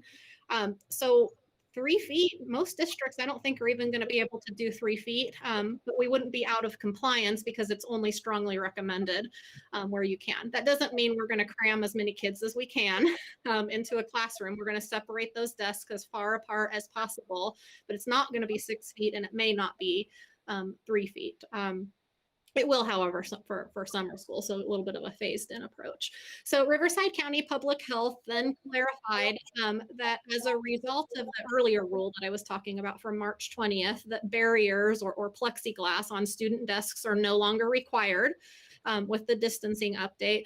That was a big one for us to understand because remember when we talked in a I think it was back in November in a facilities and operations reopening presentation, we ordered enough and continue to have enough for desk barriers, 50% capacity. So we would not have had enough barriers. So as we were kind of in this limbo, do we need to order more or did we order too many? And so we're in the same boat as every other district. We ordered too many that we ever would use. So Mr. Stafford. We're not going to be throwing those barriers away, are we? We will not. Okay. We just bought them.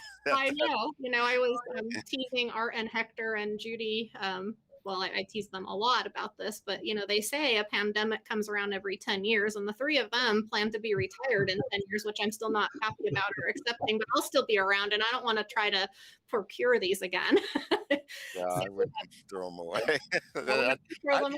Continue to use them until they're, and put some in reserve, of course. But yeah, so we plan to use them for summer school and then to discontinue their regular usage for August because we won't be able to have them on every desk, and that's pretty much what every district is trying to do or plans to do. So that's as it relates to public health. Now with Cal OSHA, when these revised standards take effect, we are then allowed to eliminate physical distancing and the partitions and barriers for employees who are working indoors and at outdoor mega events if we provide respirators such as N95s. And here's the tricky part: to unvaccinated employees for volunteers. This is being highly contested right now through legal and other channels because of over-identification. And are we able to ask people if they're vaccinated or not? So is this a true voluntary program? So how we're going to apply this is that we just can't yet. We're going to have to continue the same distancing standards that we have in place. And as we learn more about what this means, then we'll adapt and we'll pivot to that. But as you can see, it's very confusing for us as school districts to try to understand and implement these when it's just very difficult to do. Judy would tell you that for an N95, will we require our employees to be fit tested? Because you're putting a respirator. Talk about this, Judy. But Ms. Rains, that concern about the privacy issues of knowing who is vaccinated or not, we don't need to do that because it says to unvaccinated employees for voluntary use. So if you provide it to everybody, that solves the problem, right? Anyway, if they are unvaccinated, it's voluntary. Correct. Except some of the legal folks out there are saying that would be the equivalent of having go back to the old days of when we used to come to school and have a lunch line. Do we have a line for our students who qualify for free and reduced and a line for paid? So in a district provided N95, does that now show that you're not vaccinated? Will we have to have these employees be fit tested so that the respirator fits correctly? So those are some of the unknowns, but you make an excellent. Yeah, because I was thinking if you have one line only for both of them without making distinction, and the corresponding action for that would be providing the N95s to everybody. Mm-hmm. And then you can see there's two different standards, one before and one after July 31st. So we're really waiting for a whole lot more detail there. Is there anything you want to add here, Judy? Well, the supply chain issue is another huge piece of that, right? Because it's going to be very difficult to supply an N95 to everybody. And then if we start talking about being medically cleared and fit tested, right now we are working with, we do have a group of employees who risk management has worked with a medical physician, and they've been meeting with these employees, and so they've been medically cleared, and then the nurses have been fit testing them. We started out with 2 types of N95s, but not everyone, they didn't fit everyone. So then we found 2 other types. We have a total of 4 different types of N95s right now. We have some staff that still have not been able to be fit tested because they don't fit them. And so just that supply chain is going to be another big consideration. Okay. Yeah, I told you we'd be left with more questions at the end of this presentation. So we'll move on to face coverings because that is not more clear. Actually, it is a little bit more clear. So Public Health says on their website that California will align its mask guidance to CDC's on June 15th, and that allows fully vaccinated Californians to go without a mask in most indoor settings and with the option to wear a mask as they choose. That is easy. That would be easy if that applied to everybody. Wear a mask if you want to and don't if you don't. But then we have Cal OSHA, come in, and what that says is that, again, it makes the distinction between fully vaccinated and unvaccinated workers. So you can see the definition here. Fully vaccinated workers without COVID-19 symptoms do not need to wear face coverings in a room where everyone else is fully vaccinated and not showing symptoms. So think about, because again, this is a workplace, right? So think about that in an office, setting, a school office setting. Are we going to do a survey? Is everyone in the front office at Paloma Valley High School vaccinated? Okay, great. You can all take your masks off. Oh, but, Miss Smith, you're not. So now everyone has to wear one because of you. So, just think of how that would play out. Similarly, in a classroom with 36 students, we can't reasonably assume that every student is vaccinated. There's not a system in place yet, nor do I know that there will be, where like TDAP as an example, where we will have record of who's vaccinated. That system doesn't exist. We are lucky that we're a high school district, but at elementaries where it's just not approved for under 12, you can just see the range of problems we're going to experience here. And so there's other parameters that again come down to fully vaccinated and unvaccinated in outdoor settings.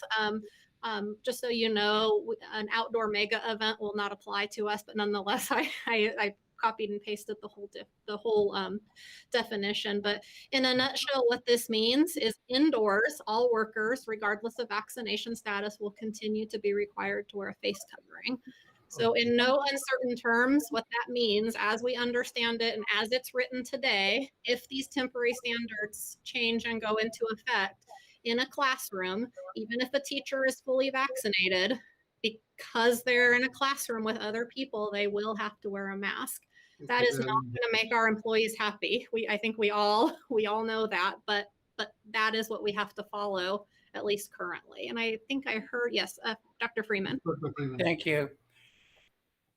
So basically what we're saying is maintain the status quo until somebody up there makes up their mind. Yeah, except it's different for students and staff. Students can voluntarily wear a mask. We would not have to require them to wear a mask. That's different for employees. And again, until this changes. Could we get annexed by Arizona? Well, and for students, that could be starting next week on June 15th. Yes, so day 2 of summer school. So different procedures, day 1 and day 2. Okay. And just to add that the board has also put together a committee to review these revisions, and so that they probably won't be able to bring any recommendations till August. So again, it continues to. We still don't know what to expect. We know what to probably expect by the 13th of June. We know what to probably expect by July 31st, because some of these issues right now are telling us up until July 31st or after July 31st. But we also know that there's currently a committee that's looking at these revisions and taking in all the public comments. It was from 10 a.m. to 7:30 p.m. was that many hours of public comments regarding these revisions. So there could be more changes when they meet again in August. So with that, our next steps are we're going to continue to monitor these changing regulations, pivot when necessary. We'll stay closely connected to our liaison at Riverside County Public Health. They really are awesome and supportive. I can't overstate that. As we always have, we will maintain compliance with all the regulations set forth, whether it be by Cal OSHA or the public health directives.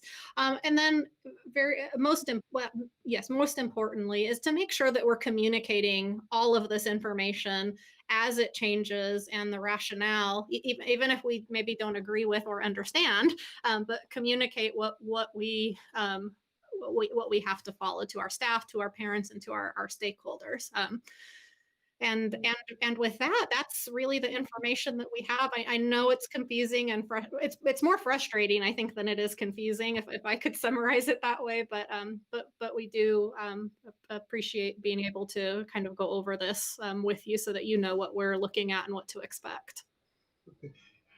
If we are asked to summarize this from this presentation, basically 2 things. Students are going to be allowed to not wear masks if they desire not to do it on Tuesday, June 15th, or Wednesday, I don't know if it's after June 15th, whatever. And staff will continue to wear masks inside of the office, in the classroom, until we get new guidelines from Cal OSHA. That's correct. Those 2 then. That's it. Okay. And maintain physical distancing. Say it again, Ms. Miller. And maintain physical distancing. For staff. For staff. For staff, 6 feet physical distancing. Okay. Okay. Until new regulations. Okay, thank you. All right, so this concludes the oral report for 7.2, facilities and operations.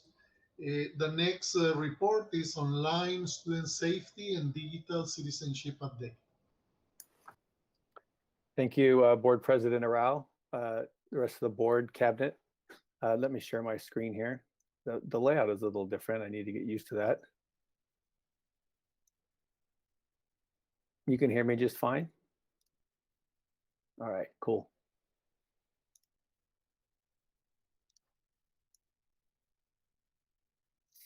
All right, thank you.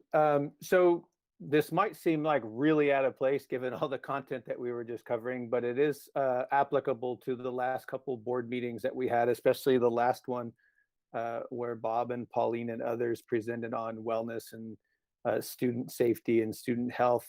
And it also directly relates to the LCAP goals, which we talked about today.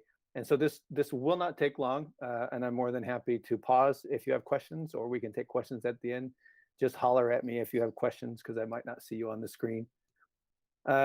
I like to always start with our desired outcomes for Scholar Plus. We started Scholar Plus in 2013, and we started with our desired outcomes before we picked devices, before we picked learning management platforms, before we picked anything.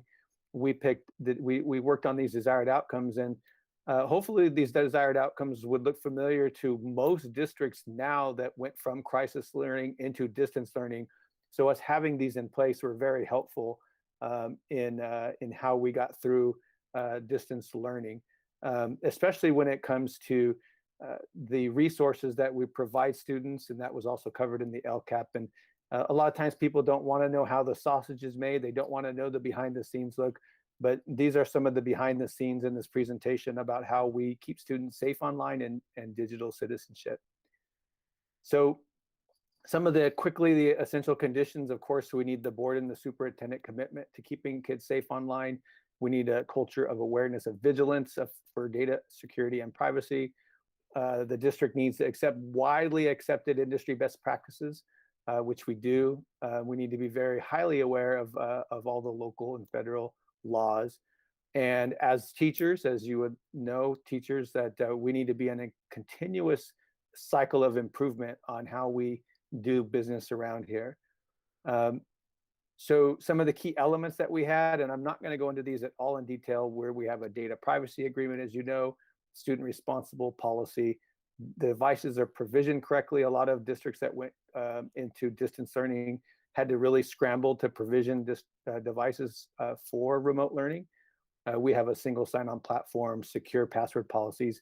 These next three are kind of covered in this presentation: for student safety, web filtering, self-harm platform, and why digital citizenship is an integral part of this.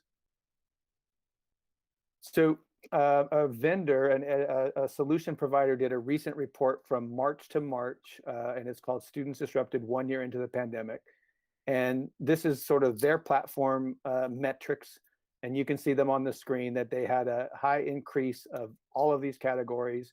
And that's, you can see the data points there. I won't need to read them, but their self-harm, their suicide or suicidal ideation, drugs and alcohol content, and improper content. And so that's was pretty across the board. And as we saw last month in Pauline's part of her presentation, that students across the country were struggling. However, for our district, we sort of break them down as violations, questionable content, and possible student situation. And out of those, you could flesh out that a possible student situation could be drugs, or could be self-harm, or questionable content could be, you know, they got bad files or something like that. And violations are bullying and profanity. So you saw the statistics that we shared about an increase. But I want you to know that we went down. So from 2019 to 2020, and then this last school year, we had a 29% decrease in violations, which would be, you know, bullying, swearing. We had a 12% decrease in questionable content, and that is sharing improper files, and a 43% decrease in possible student situations. And in a recent security audit, this was a quote from one of our vendors. They said, "From what I could tell by looking at things, I did not see a significant increase since the pandemic. I think this goes to show that your students are used to using and integrating technology into their lives, and you have done an excellent job at supporting their ability to express their thoughts and feelings on school-provided accounts." And I think this would sort of weave into how we were in a good position when we went into distance learning, and that was also in a great position because our safety policies that we had established, and also that it was already a common practice that when these violations were brought to admin's attention, they took care of it. So at that first instant of a student exhibiting risky behavior, and as you know, most of the time students don't go to like the most, you know, craziest risky behavior. There's usually like a stair step before they get there. that our school and our counselors were able to get help to them before they started exhibiting more risky behavior. And so I'd say there are two reasons why we had a decrease, and one of them is just like the quote said earlier, our Scholar Plus teaching and learning plan was in place and our systems were in place prior to the pandemic, and so we saw a decrease. However, it's not in this presentation. There were some days where the self-harm alerts were coming in quick and they were real, and we got on, and the campuses got on them right away and got help out there right away. So we did maybe at 2 points during the pandemic have some that came in really quick and they were legitimate, and they were given help. But the second part of this presentation, because you can't separate student online safety and just say we have all these platforms, we have all these things, and we have all this tech that keeps them safe, when the best way to keep students safe is digital citizenship. And so, we're building digital citizenship and literacy of our students. So as a prior English teacher, we're not just teaching the students to be literate, we're teaching the students to be able to think critically, behave safely, and participate reasonably in a complete digital world. Since we've gone to distance learning, everything was online and everything was digital. A little quick aside, in these data points that I shared earlier, is that our platforms actually searched over 10 million files that the students created. So just the metrics and the machine learning looked through 10 million files. And previously it was 6 million in the previous year. And of those 10 million files, the machine learning picked up, probably 824,000. What's going on here? There's something strange going on here. And of those, it came down to, for the last year, around 5,000 alerts that were legitimate and a level of intensity from bullying, swearing to self-harm. So not only did we decrease in our numbers, we also highly increased in students creating content that would be scanned. So what we know about students online, our younger kids are changing to be more online. This is sort of a timeline of how many hours they're spending online. I'm not going to get into the weeds about screen time and quality screen time. We can do that later if you'd like. I'm for high quality screen time and students becoming creators and not just consumers of media. But for our high school students and our tweens, it's changed a little bit. One of the things that's interesting is that our students are highly skeptical of online, thinking that they're being manipulated. And they are correct. They are being manipulated. That's just what happens online. But they're keen to it. And our teens also have changed the way they want to communicate. They want to communicate online or in text or through social media, which again, this is important for keeping since these students are spending more and more time online, having our systems in place to catch when they sort of get into trouble. If you couldn't talk about online without talking about students' consumption of social media, one of our favorite authors, George Couros, sort of tweaked this quote where the student said, social media is like water. If you can either teach us to swim or we can drown. And that's why this district is really big into not shying away for digital citizenship, even though I think sometimes we'd like to set our accounts just to read only and not get comments because they can go bad sometimes. But teaching students about social media and digital citizenship. So connected to our student safety, online platforms, and some of the recent metrics that we had, these were some of the key areas that our tech coaches presented on prior to the pandemic. And these look familiar. These look to things that this district struggled with once they were in the pandemic, balancing their well-being, privacy and security, what kind of digital footprint you leave, relationships and communications with other, cyberbullying and digital media literacy. These are some of the main concepts, and the last few slides were how we cover digital citizenship in this district. And a little side note on how we know our digital citizenship worked in this district.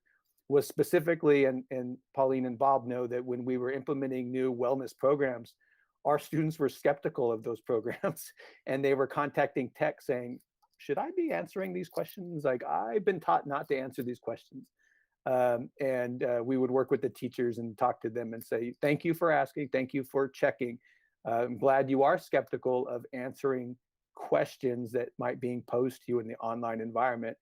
And we even talked with one of the vendors who was sort of surprised that there was a little pushback by students on not wanting to answer the questions. I was pleased that they were very skeptical of answering questions and being safe online. Last three couple of slides are how we handle digital citizenship in this district, is teacher level, school level, and district level. So it's a comprehensive plan. The first part of the presentation was on the systems in place and the metrics in place, but these are the people. And our teachers that get their certification as a common sense media educator, they do professional learning opportunities, they do classroom lessons, they do family engagement, that's all documented. And then they reflect and they share their process with others. Sort of the same thing as a school. The school would have professional learning opportunities, classroom lessons, and family engagement. Some of you might have seen at our open house and back to school nights that we would do things with our parents or our incoming parents. The tech coaches would run that, and they would do these family engagement nights and share little common sense lessons with them. And again, that they share their process. And just generally, a district gets certification if 75% of their schools in the district have a common sense badge. We are 100% certified, PALS included. All of them were at a different time frame, but we're certified. And this is next year is a recertification year. The certification is a 2-year deal, and so next year we'll be looking to work with with specific content areas, specifically probably freshman foundations, and then one other grade. You don't have to do all 4 grades of detailed lessons, but you have to do at least 2. And we've been doing that with our freshman foundations class, which of course we know that made a big difference in their lives. And what we like to say is that Scholar Plus provides 24/7 opportunities, the ability to collaborate with experts. It gives you accessibility, but with accessibility comes responsibility of making sure you're safe online and its real world applications. But our digital citizenship was the glue, and that's what kept our students safe online.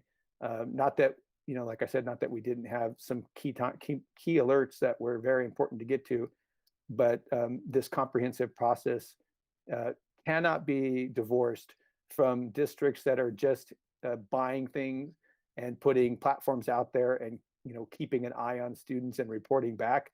Without that digital citizenship part of it, you're not going to see improvements in students' lives. And I can stop the presentation here, and I'd be more than happy to answer any questions.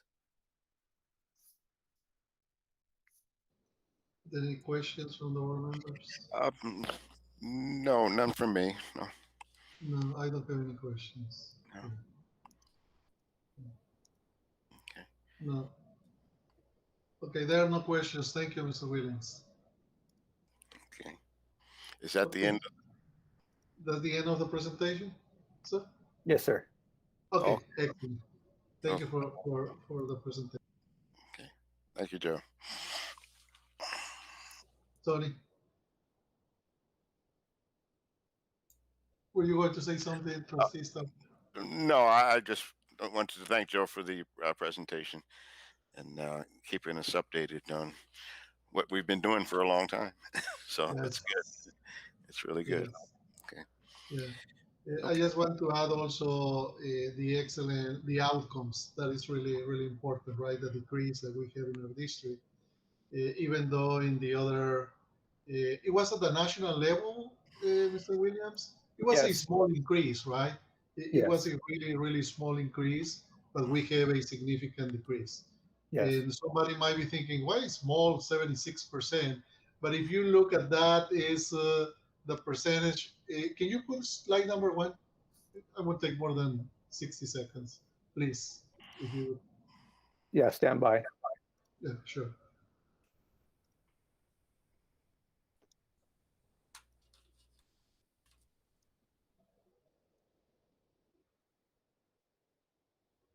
Oh, That's okay. Sarah needs to stop presenting. It should just take a second. That's okay, Mr. Williams. Not a problem. Nothing major. I just wanted to point out something from the math perspective. I'm sure Mr. Bennett also knows what I'm talking about. Yeah, that's okay. We can. Oh,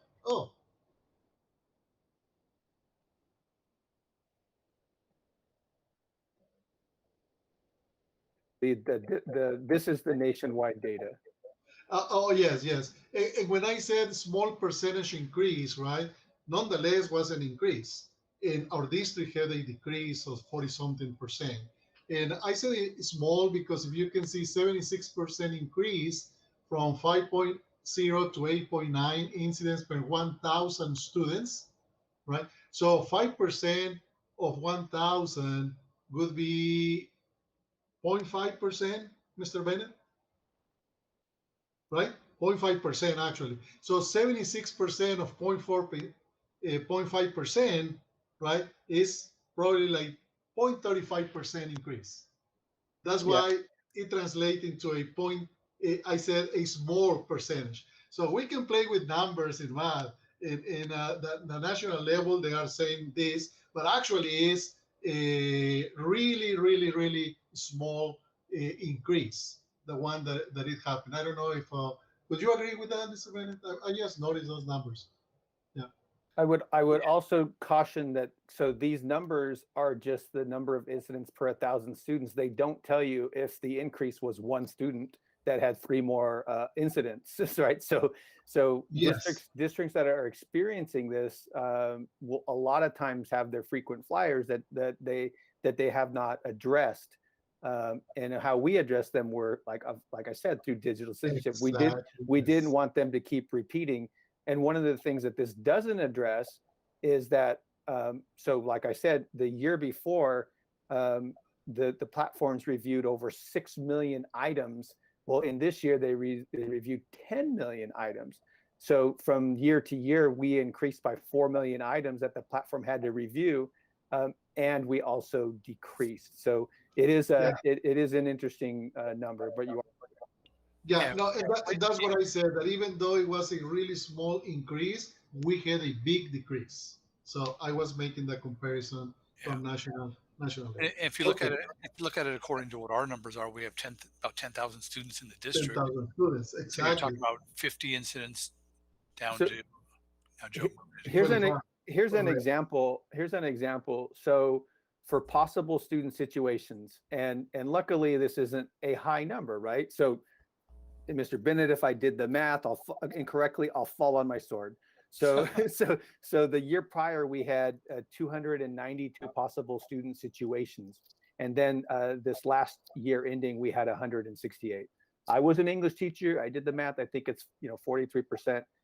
So from 292 we went down to 168, and then the questionable content was from 3,371 the year prior to 2,966, right? Yeah. So having a big decrease, they were still large numbers for a district of 10,000 students, where instead of having almost 300 self-harm alerts or maybe other type of alerts, it went down to 168. Yeah, no, and just to be clear, Mr. Williams, I was not saying that there were any mistakes on the math.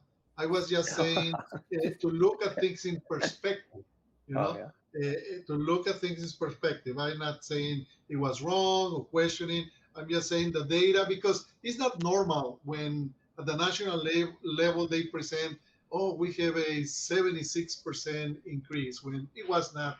In the mind of a normal person like us, we can say, oh, 76 is huge, but actually it was really minor. But what Perris did, it was a decrease. That one was huge, and that is it. Right. I know that you didn't. The joke about the math was to tweak my boss, who was a math teacher. Yeah. Nothing on you, Dr. Rao. Some curiosity, as a math teacher, you pay attention to those things, and you mention it in some facts, interesting facts. We call. Right. That's why I put the per student ratio so that you could go, look at that. Yeah. Statistics can fool anybody. That's correct.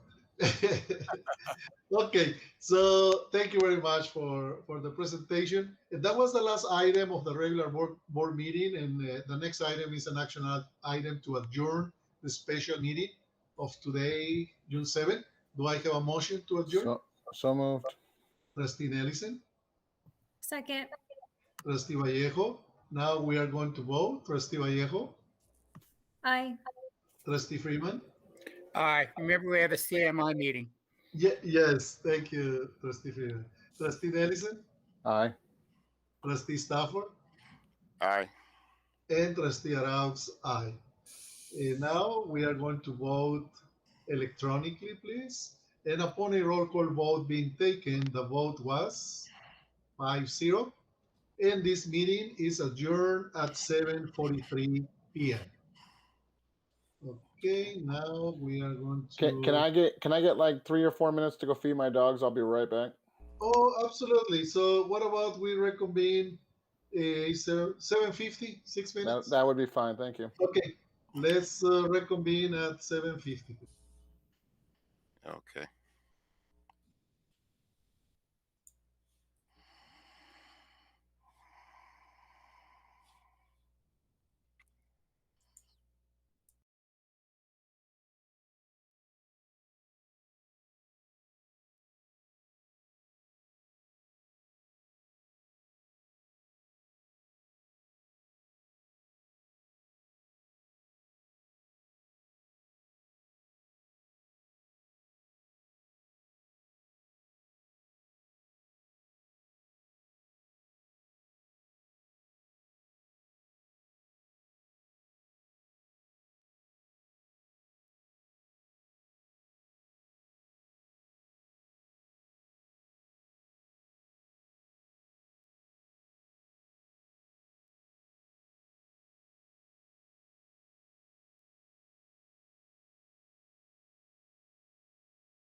I'm back whenever you're ready to go. Okay, thank you.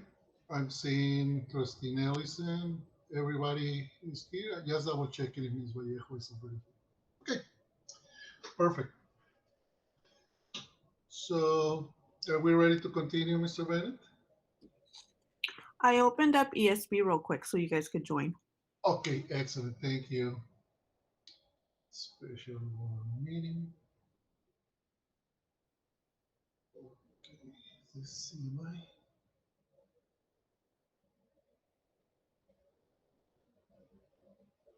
I opened one that it says agenda special board meeting, but I'm not seeing CMI. I'm going to click there under join meeting.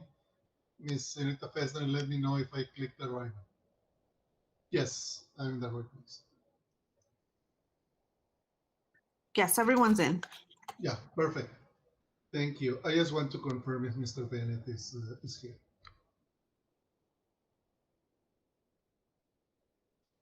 Yes, I'm here, Dr. Rouse. Okay, very good. Thank you, sir. So we are going to see cabinet members. Can we proceed, Mr. Bennett? Do we need to wait for any cabinet member? I think you're good to go. Mr. Good to go? Okay, very good. Thank you. Okay, at this time, I'm going to call the California Military Institute Special Board meeting to order at 7:50 p.m. I am going to ask for a roll call to determine a quorum. Trustee Vallejo? Here. Trustee Freeman? Here. Trustee Nelson? Here. Trustee Stafford?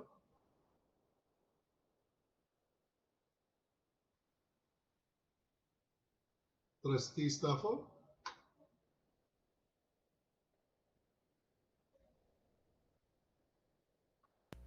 I'm seeing Trustee Stafford here, Mr. Bennett. Would that qualify? Because Here. Can you hear me okay. now? Okay. Yeah, I can hear you. I thought you have some sound problems. I said maybe it qualifies that I'm seeing you. I don't know. But by the way, would that qualify, Mr. Bennett? If we don't hear his voice, but we are seeing the board member here? Can't hear you. Oh, you're muted, Mr. Bennett. We would need some sort of response to that he's there live. Okay. I moved. Okay. And Trustee Arauz here. We can establish a quorum. All items requiring a vote will be an oral vote for this meeting, followed up with an electronic vote. Next item, 3.1, revision and adoption of the agenda. Do I have a motion to approve the agenda? So moved. Trustee Nelson? Second. Trustee Stafford?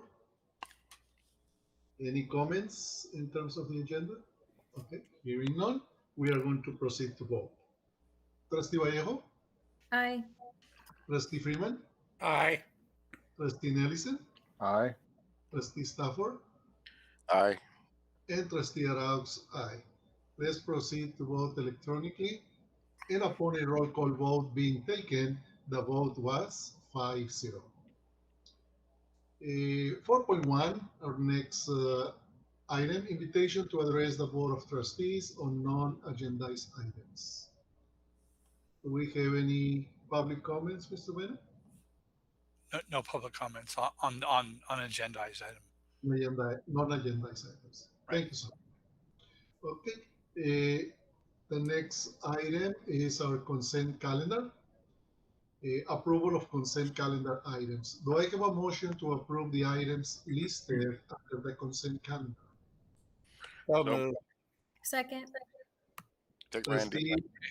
Trustee Dr. Freeman and Trustee Vallejo. Okay, Dr. Rouse, we do have one public comment on the consent calendar item. So, Mr. Williams, the consent calendar? Yeah. Yes, for item 5.2 from Katura Weeks, it was one sentence that said, I'd like to speak on the importance of summer encampment from a student perspective. And that's all that was in the comments. Okay. Thank you, Mr. Williams and Mr. Bennett. Okay, so we have a motion, Trustee Dr. Freeman, to approve the consent calendar, and the second was Trustee Stafford? Yes. Yes, perfect, Trustee Stafford. Perfect. So now we are going to vote. Trustee Vallejo? Aye. Trustee Freeman, Aye. Trustee Nelson, Aye. Trustee Stafford, Aye. and Trustee Arauz, aye. Let's vote electronically. And upon a roll call vote being taken, the vote was 5-0. The next item is a public hearing for the California Military Institute Local Control Accountability Plan and Annual Update for 21-22. Do I have a motion to open the public hearing to receive comments regarding the California Military Institute's Local Control Accountability Plan and Annual Update for 21-22? So moved. So moved. Second. Trustee Dr. Freeman and Trustee Nelson. The public hearing regarding the California Military Institute's Local Control Accountability Plan and Annual Update for the 21-22 is now open at 7:55 p.m. Now, Educational Services, Mr. Broff, will provide a presentation at this time.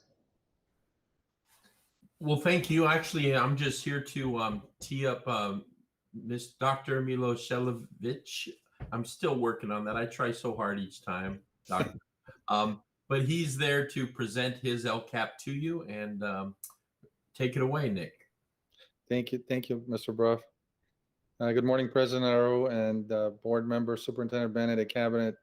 Thank you for all the time you've put in this evening into this meeting. I really appreciate it, and I just ask that you bear with me a couple more minutes so that we can conclude a CMI update and present the LCAP for 21-22. They say save the best for last, so I'll try to live up to that. Here we go.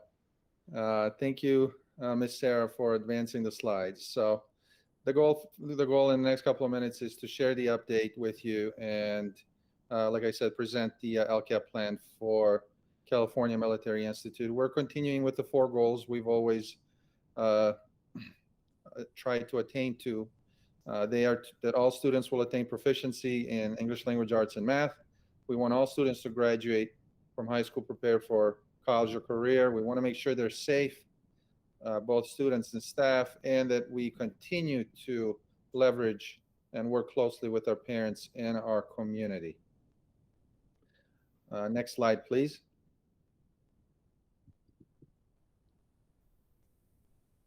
So as was already stated by Mr. Brough and his team, this is just a little bit of background. I'll go very quickly over this. CAS was not administered, was suspended due to the pandemic. The CD therefore basically suspended the LCAP update. We didn't do it due to COVID-19. And then, of course, I will go over and explain, give you an update as far as what we have done so far. And then I will also share with you the LCAP plan for 2021-2022 as well. Next slide, please. I will get into some really wonderful highlights of the goals, updating you on the progress at CMI on the data that we have. So we've implemented the Renaissance MyOn program, allows all students to access hundreds of books, while almost thousands of books, I should say, while they were on distance learning. So they were able to access that. ELA and math interventions with tutoring and paper company. We also created support classes for them as well. Math enrichment activities such as math night, family math night. We increased the ELD support classes to help support our English language learners, and provided after-school tutoring as well with our own teachers.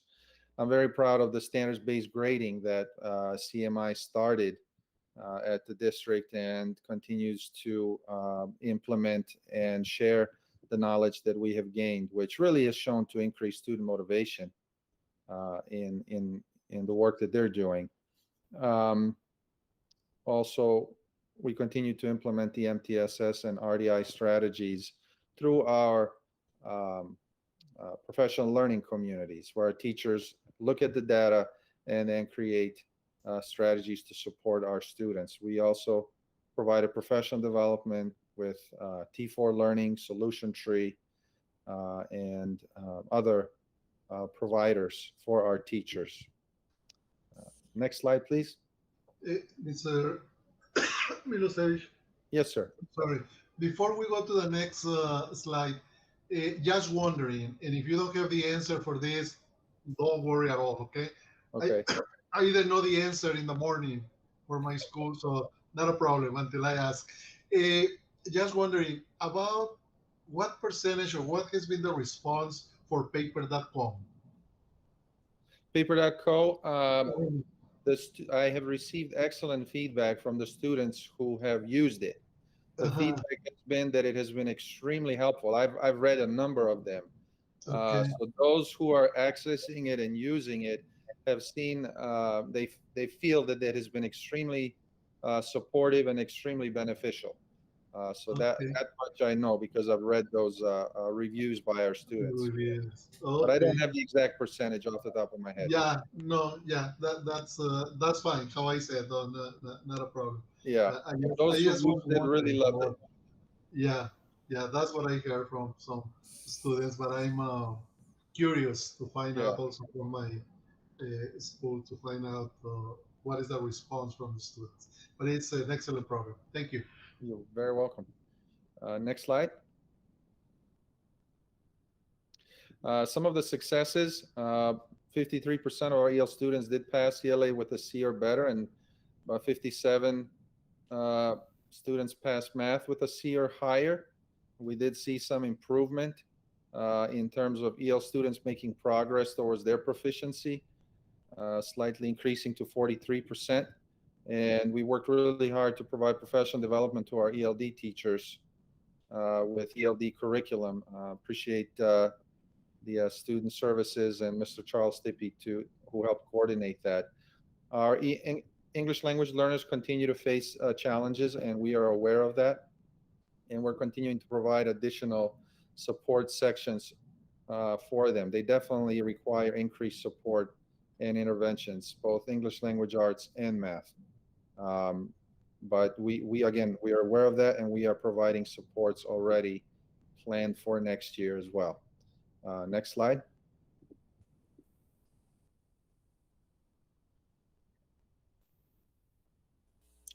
CMI goal number 2 highlights. We continue to maintain our 100% graduation rate. Even this year as well, we're able to graduate 100% of our seniors. We are continuing to partner with Perris High School to offer dual enrollment college courses. We really appreciate and continue to develop that partnership. We're increasing our AVID offerings. The data shows that AVID has really increased student achievement on our site. We are increasing the college tours that we're offering to our students. FAFSA submission completion rate was 100% again. I'm really proud of the team for pulling that together. Our A through G completion rate continues to be one of the highest ones, as well as the PLTW offerings, Project Lead the Way offerings. That's where we're training students in biomedical sciences, and we have begun the engineering pathway as well. We've introduced additional courses in the engineering pathway based on our student input. So very, very proud of everybody in terms of what we've been able to offer and do so far. Next slide.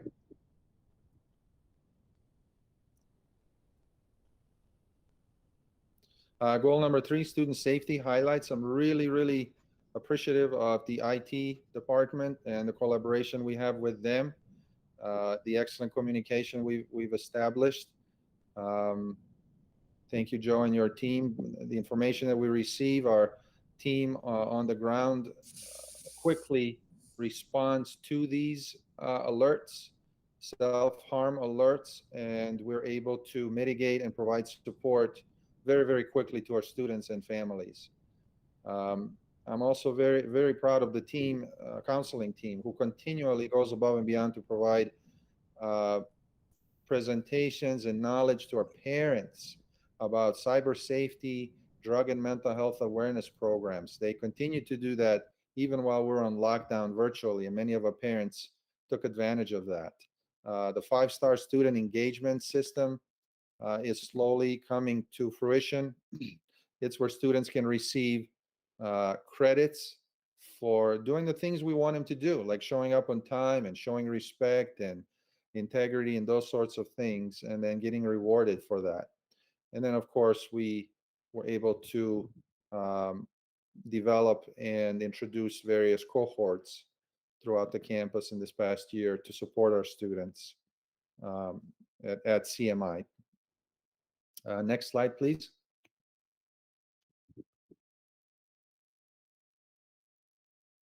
The last goal in terms of parental engagement, I am going to just, I think we have one of the best Pele teams in the district. Our parents continue to tell us that. Our team continues to provide some incredible education, and I always say we have some of the best parents ever. They have really helped us through this pandemic to keep moving forward. We continue to work with them on a number of issues: mental health workshops, drug awareness workshops. Particularly proud of the Latino family literacy evening that we have, where we talk about A through G requirements, as well as a number of other parent workshops. We continue to communicate using social media, Peach Jar, Blackboard, monthly coffee with the principal that we had virtually, City of Perris billboards, and so on. But again, very proud of our team, especially the Pele team, who has helped us to focus on some of the issues that we've identified and helped us to achieve some incredible goals this past year. Moving on, next slide. So some of the greatest progress, again, 71.4% of our students are prepared, college and career. That's an increase. We're in the blue area as far as the last dashboard shows. Our Latino Hispanic students are at 70.4 prepared. That was an increase by 2.6%. Really proud of that. Our socioeconomically disadvantaged, almost 70% are prepared, and we maintained there. We're in the green. 100% graduation, 100% FAFSA, 40-point increase in high school math, 21 in high school ELA. Attendance continues to be strong at 96.4%. We're continuing to expand our AVID sections because the data we're collecting shows that students are doing really well and appreciating the support. It's effective. We continue to provide our workshops. I'm really proud of the 20% parental involvement increase at CMI. And I'm also very, very proud of the fact that our suspension rate is less than 1%. When I arrived 3 years ago, it was somewhere around 15%. But through a lot of MTSS application, through other means of correction, we created the Military Honor Review Board, where we work closely with parents and students to remedy whatever has occurred and strengthen those relationships. We're able to get that suspension rate down to less than 1%. So I'm really proud of these accomplishments at CMI. Next slide, please. So our greatest need, we overall, we are doing well, but there are definitely some indicators that show us that our ELL students continue to need support. I was an English language learner, and I can attest to the fact that English language learners are bright, motivated, and smart, but they definitely require supports. And we're going to continue to provide that by offering them additional support sections of ELD and training, continuing to train our teachers to provide the best instruction possible to them. We want to continue to implement standards-based grading so that it is school-wide, and we are very excited about the possibility of creating a wellness center and bringing a social worker to address some of those social emotional needs that our students, and data indicates our students are needing. Next slide, please. So this is the proposed 21-22 LCAP plan, and this is specifically goal 1, and I will very briefly look at the actions and then descriptions of services. So we have action 1.1, where we want to continue to train and support for literacy across the curriculum through professional development, specifically as it relates to ELA and math, ELA math and science. Action number 2, we want to provide targeted support by implementing the MTSS school-wide. And then the action 1.3, instructional technology, we want to continue to provide training and support for the integration of technology in all content areas. Technology that we possess is fantastic thanks to our amazing IT department, but technology is only as good as the people who are using it, and if we're applying novel learning methods with that technology. So we want to continue to provide that to our teachers. Next slide, please. We're looking at goal number 2, college and career readiness. We want to look at action 2.1.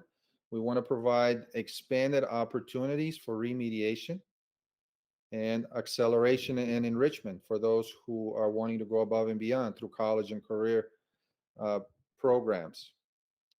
We want to provide opportunities in action number 2.2 and support high school students to take college level coursework and other accelerate industry visits, introduce even our middle school. Remember, we have middle schoolers at our campus. We want to introduce them to college and career topics much earlier.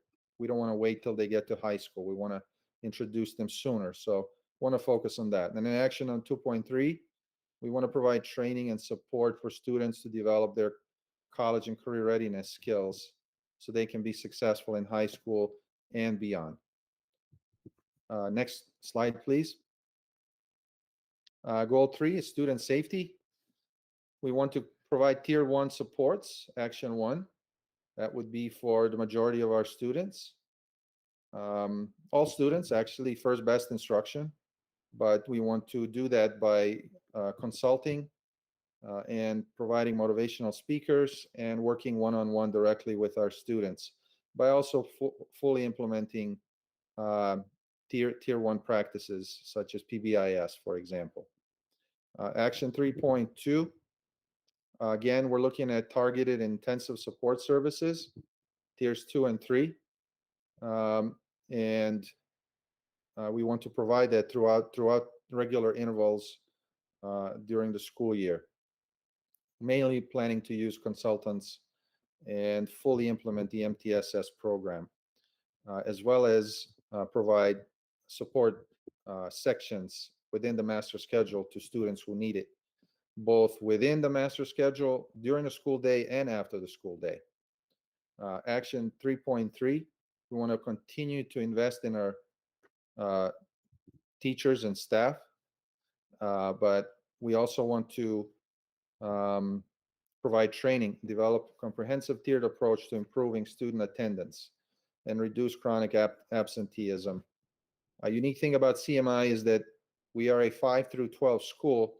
So this chronic absenteeism indicator, when I looked at it a little bit deeper, it seems to stem from the idea that we have larger families, and a number of these families, they bring all of their kids to our school, and we love them for that. But if one of those students is absent, all 3, 4, 5 members of that family may be absent during that day. And so we're looking to see how we can support these families during the difficult time that they have. And next slide, please. Action 3.4, we want to provide services and activities to enhance, strengthen student and staff safety. Next slide, please. Last goal, action 4.1. We want to make sure that our school has a system in place with multiple strategies to facilitate two-way communication with staff, parents, community members on a regular basis. So we want to continue to utilize all the systems I've shared with you before, such as Blackboard, email, meetings with parents on a regular standing basis. We want to continue to develop those relationships. 4.2 is parent leadership. We love our parents and they love us, and we want to invest in them. Our parents, I consider them as leaders. And so we want to continue to work with them to build their capacity That's why I'm so proud of the evenings that we have, where we teach our parents about A through G. We teach about college completion rates. We teach about college entrance requirements. If our parents are knowledgeable, they can make better decisions and they can become our ally in this work that we're doing together. Action 4.3, we want to identify, integrate resources and services from the community to strengthen school programs, family practices, and student learning and development. And our amazing parent liaison helps us quite a bit with that type of outreach. And we really appreciate that work that she's doing on our campus. Next slide, please. This is just a summary of the LCAP and supplemental concentration funding that the CMI has to accomplish the 4 different goals. Next slide, please. We are very excited that we have also received the AB 86 funding, the amount of $850,000. As you can see, we're very excited to be able to increase the number of avid tutors. Some of the funding will go to support summer school for our students to recoup some of the credits, materials and supplies. We're looking to also add some para-educators to help support work in the classroom. Teacher training, looking to hire a social worker, and create a wellness center on CMI campus. So really excited to be able to add these supports and services to our students. Next slide. Just next step is, of course, the feedback from public hearing, and I look forward to hearing that. And just this concludes my presentation. And just if there are any questions, I'm happy to answer them. No, I just wanted to thank you, Dr. Milosavljevic, and I got it right this time, for your guidance, your leadership, and your patience this evening. Thanks so much. You're very kind. Thank you, sir.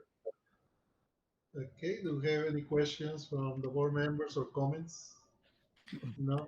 Okay, I just want to add, Dr. Milosavljevic. Dr. Arau, I believe Mr. Stafford has his hand up. Oh, Mr. Stafford, go ahead, sir. Sorry. I don't know if you can see me. That's why I put the hand there.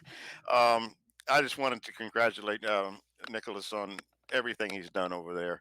It's consistent. His LCAP looks great. The plans for the future and what you've accomplished already, it's just amazing. To have an 100% graduation rate is just something that's a goal that many would aspire to. So that's it's been great, and we really appreciate you and all the hard work you do, you and your staff. So thank you so much. I appreciate that. Thank you, sir. I can't take all the credit. It's teamwork, and I'm just grateful for our board, superintendent, cabinet, our staff. It truly takes a village, right? Sure does. All hands on deck, and it works. Yeah. Okay. Thank you.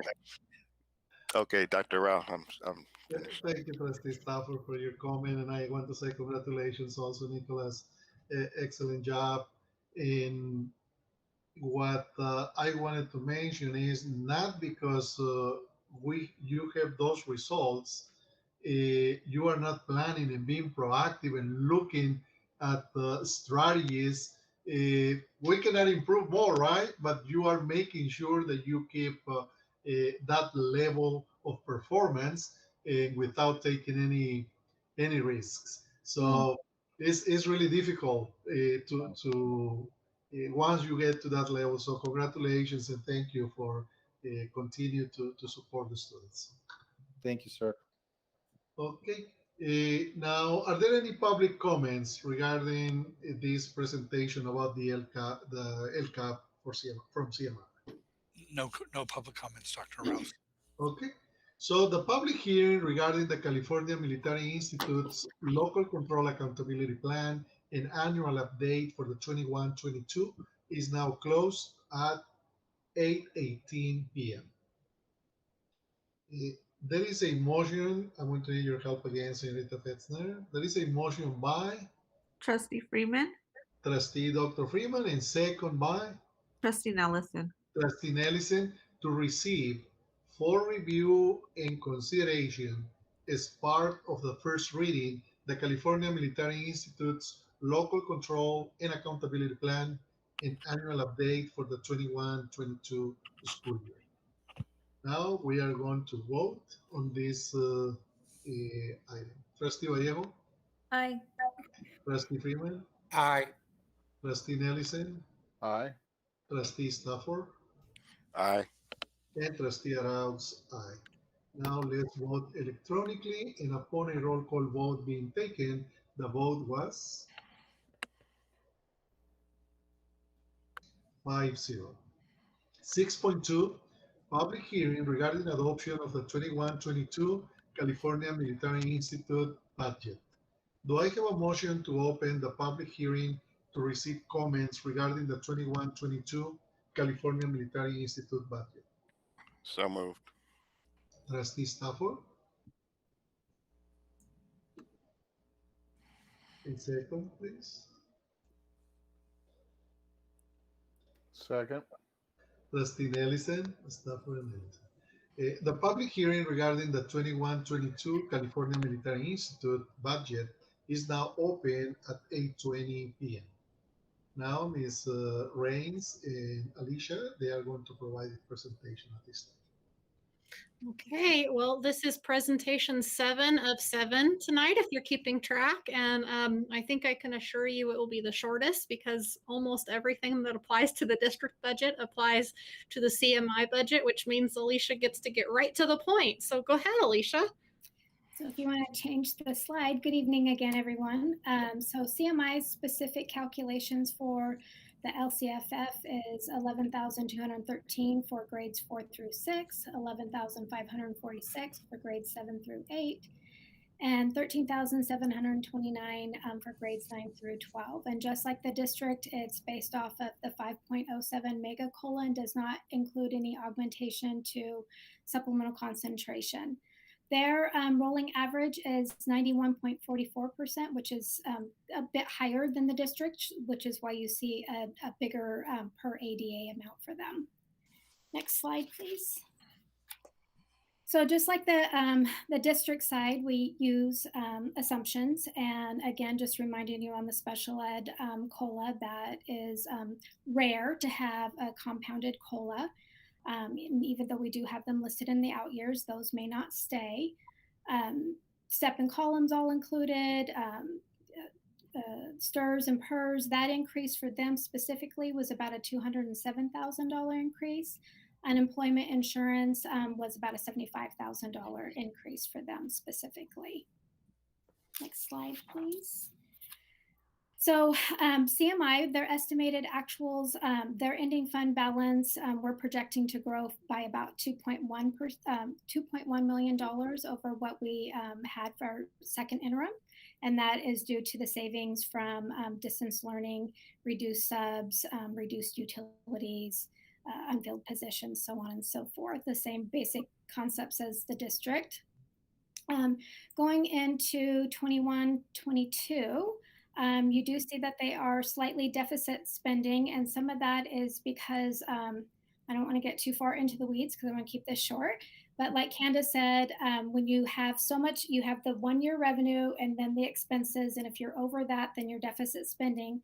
But what makes it a little bit different is that that deficit is actually some of the one-time monies that were carrying over, and I didn't quite know what to do with them, so I left them in the ending fund balance and showed them being expended the following year. So again, that last minute trying to get the budgets in, with everybody not knowing quite where everything was going to land. So that's what that is about. But at this point, CMI does not have a structural deficit problem. You can see that by going into the third year out. They do have a surplus, albeit a little tiny, but it is still a surplus. So I'm not worried about CMI at all as far as them meeting their obligations. And just like the district, we opened up for public hearing. We'll present the final budget on June 16th. And both of the budget and the LCAP will be reviewed by the county office. And again, if there's any significant changes with the state adopted budget, we'll bring back a 45-day revision to you in August. So with that, is there any questions? None for Any me. questions? No questions? Okay, hearing none. Thank you very much, Ms. Rains and Alicia, You're for welcome. the presentation of the budget. Okay. Are there any public comments, Mr. Bennett, regarding the budget? No public comments regarding the budget, Dr. Rouse. Okay, thank you. The public hearing regarding the 21-22 California Military Institute budget is now closed at 8:24 p.m. There is a motion by Trustee Stafford and second by Mr. Nellison, Trustee Nellison. Can you confirm that, Senator Fessner? I didn't mix the names. Yes, that's correct. Okay, to receive for review and consideration the 21-22 California Military Institute budget. We are going to proceed to vote. Trustee Vallejo, Aye. Trustee Freeman, Aye. Trustee Nellison, Aye. Trustee Stafford, Aye. and Trustee Arauz, aye. Please, let's vote electronically. And upon a roll call vote being taken, the vote was 5-0. And the next item is an item to adjourn the special meeting of the California Military Institute for today, June 7th. Do I have a motion to adjourn the special meeting of the California Military Institute? So moved. Trustee Stafford, Second. Trustee Vallejo. Now we are going to vote. Trustee Vallejo, Aye. Trustee Freeman, Aye. Trustee Nellison, Aye. Trustee Stafford, Aye. and Trustee Arauz, aye. Now we are going to vote electronically. And upon a roll call vote being taken, the vote was 5-0. And this meeting is adjourned at 8:26 p.m.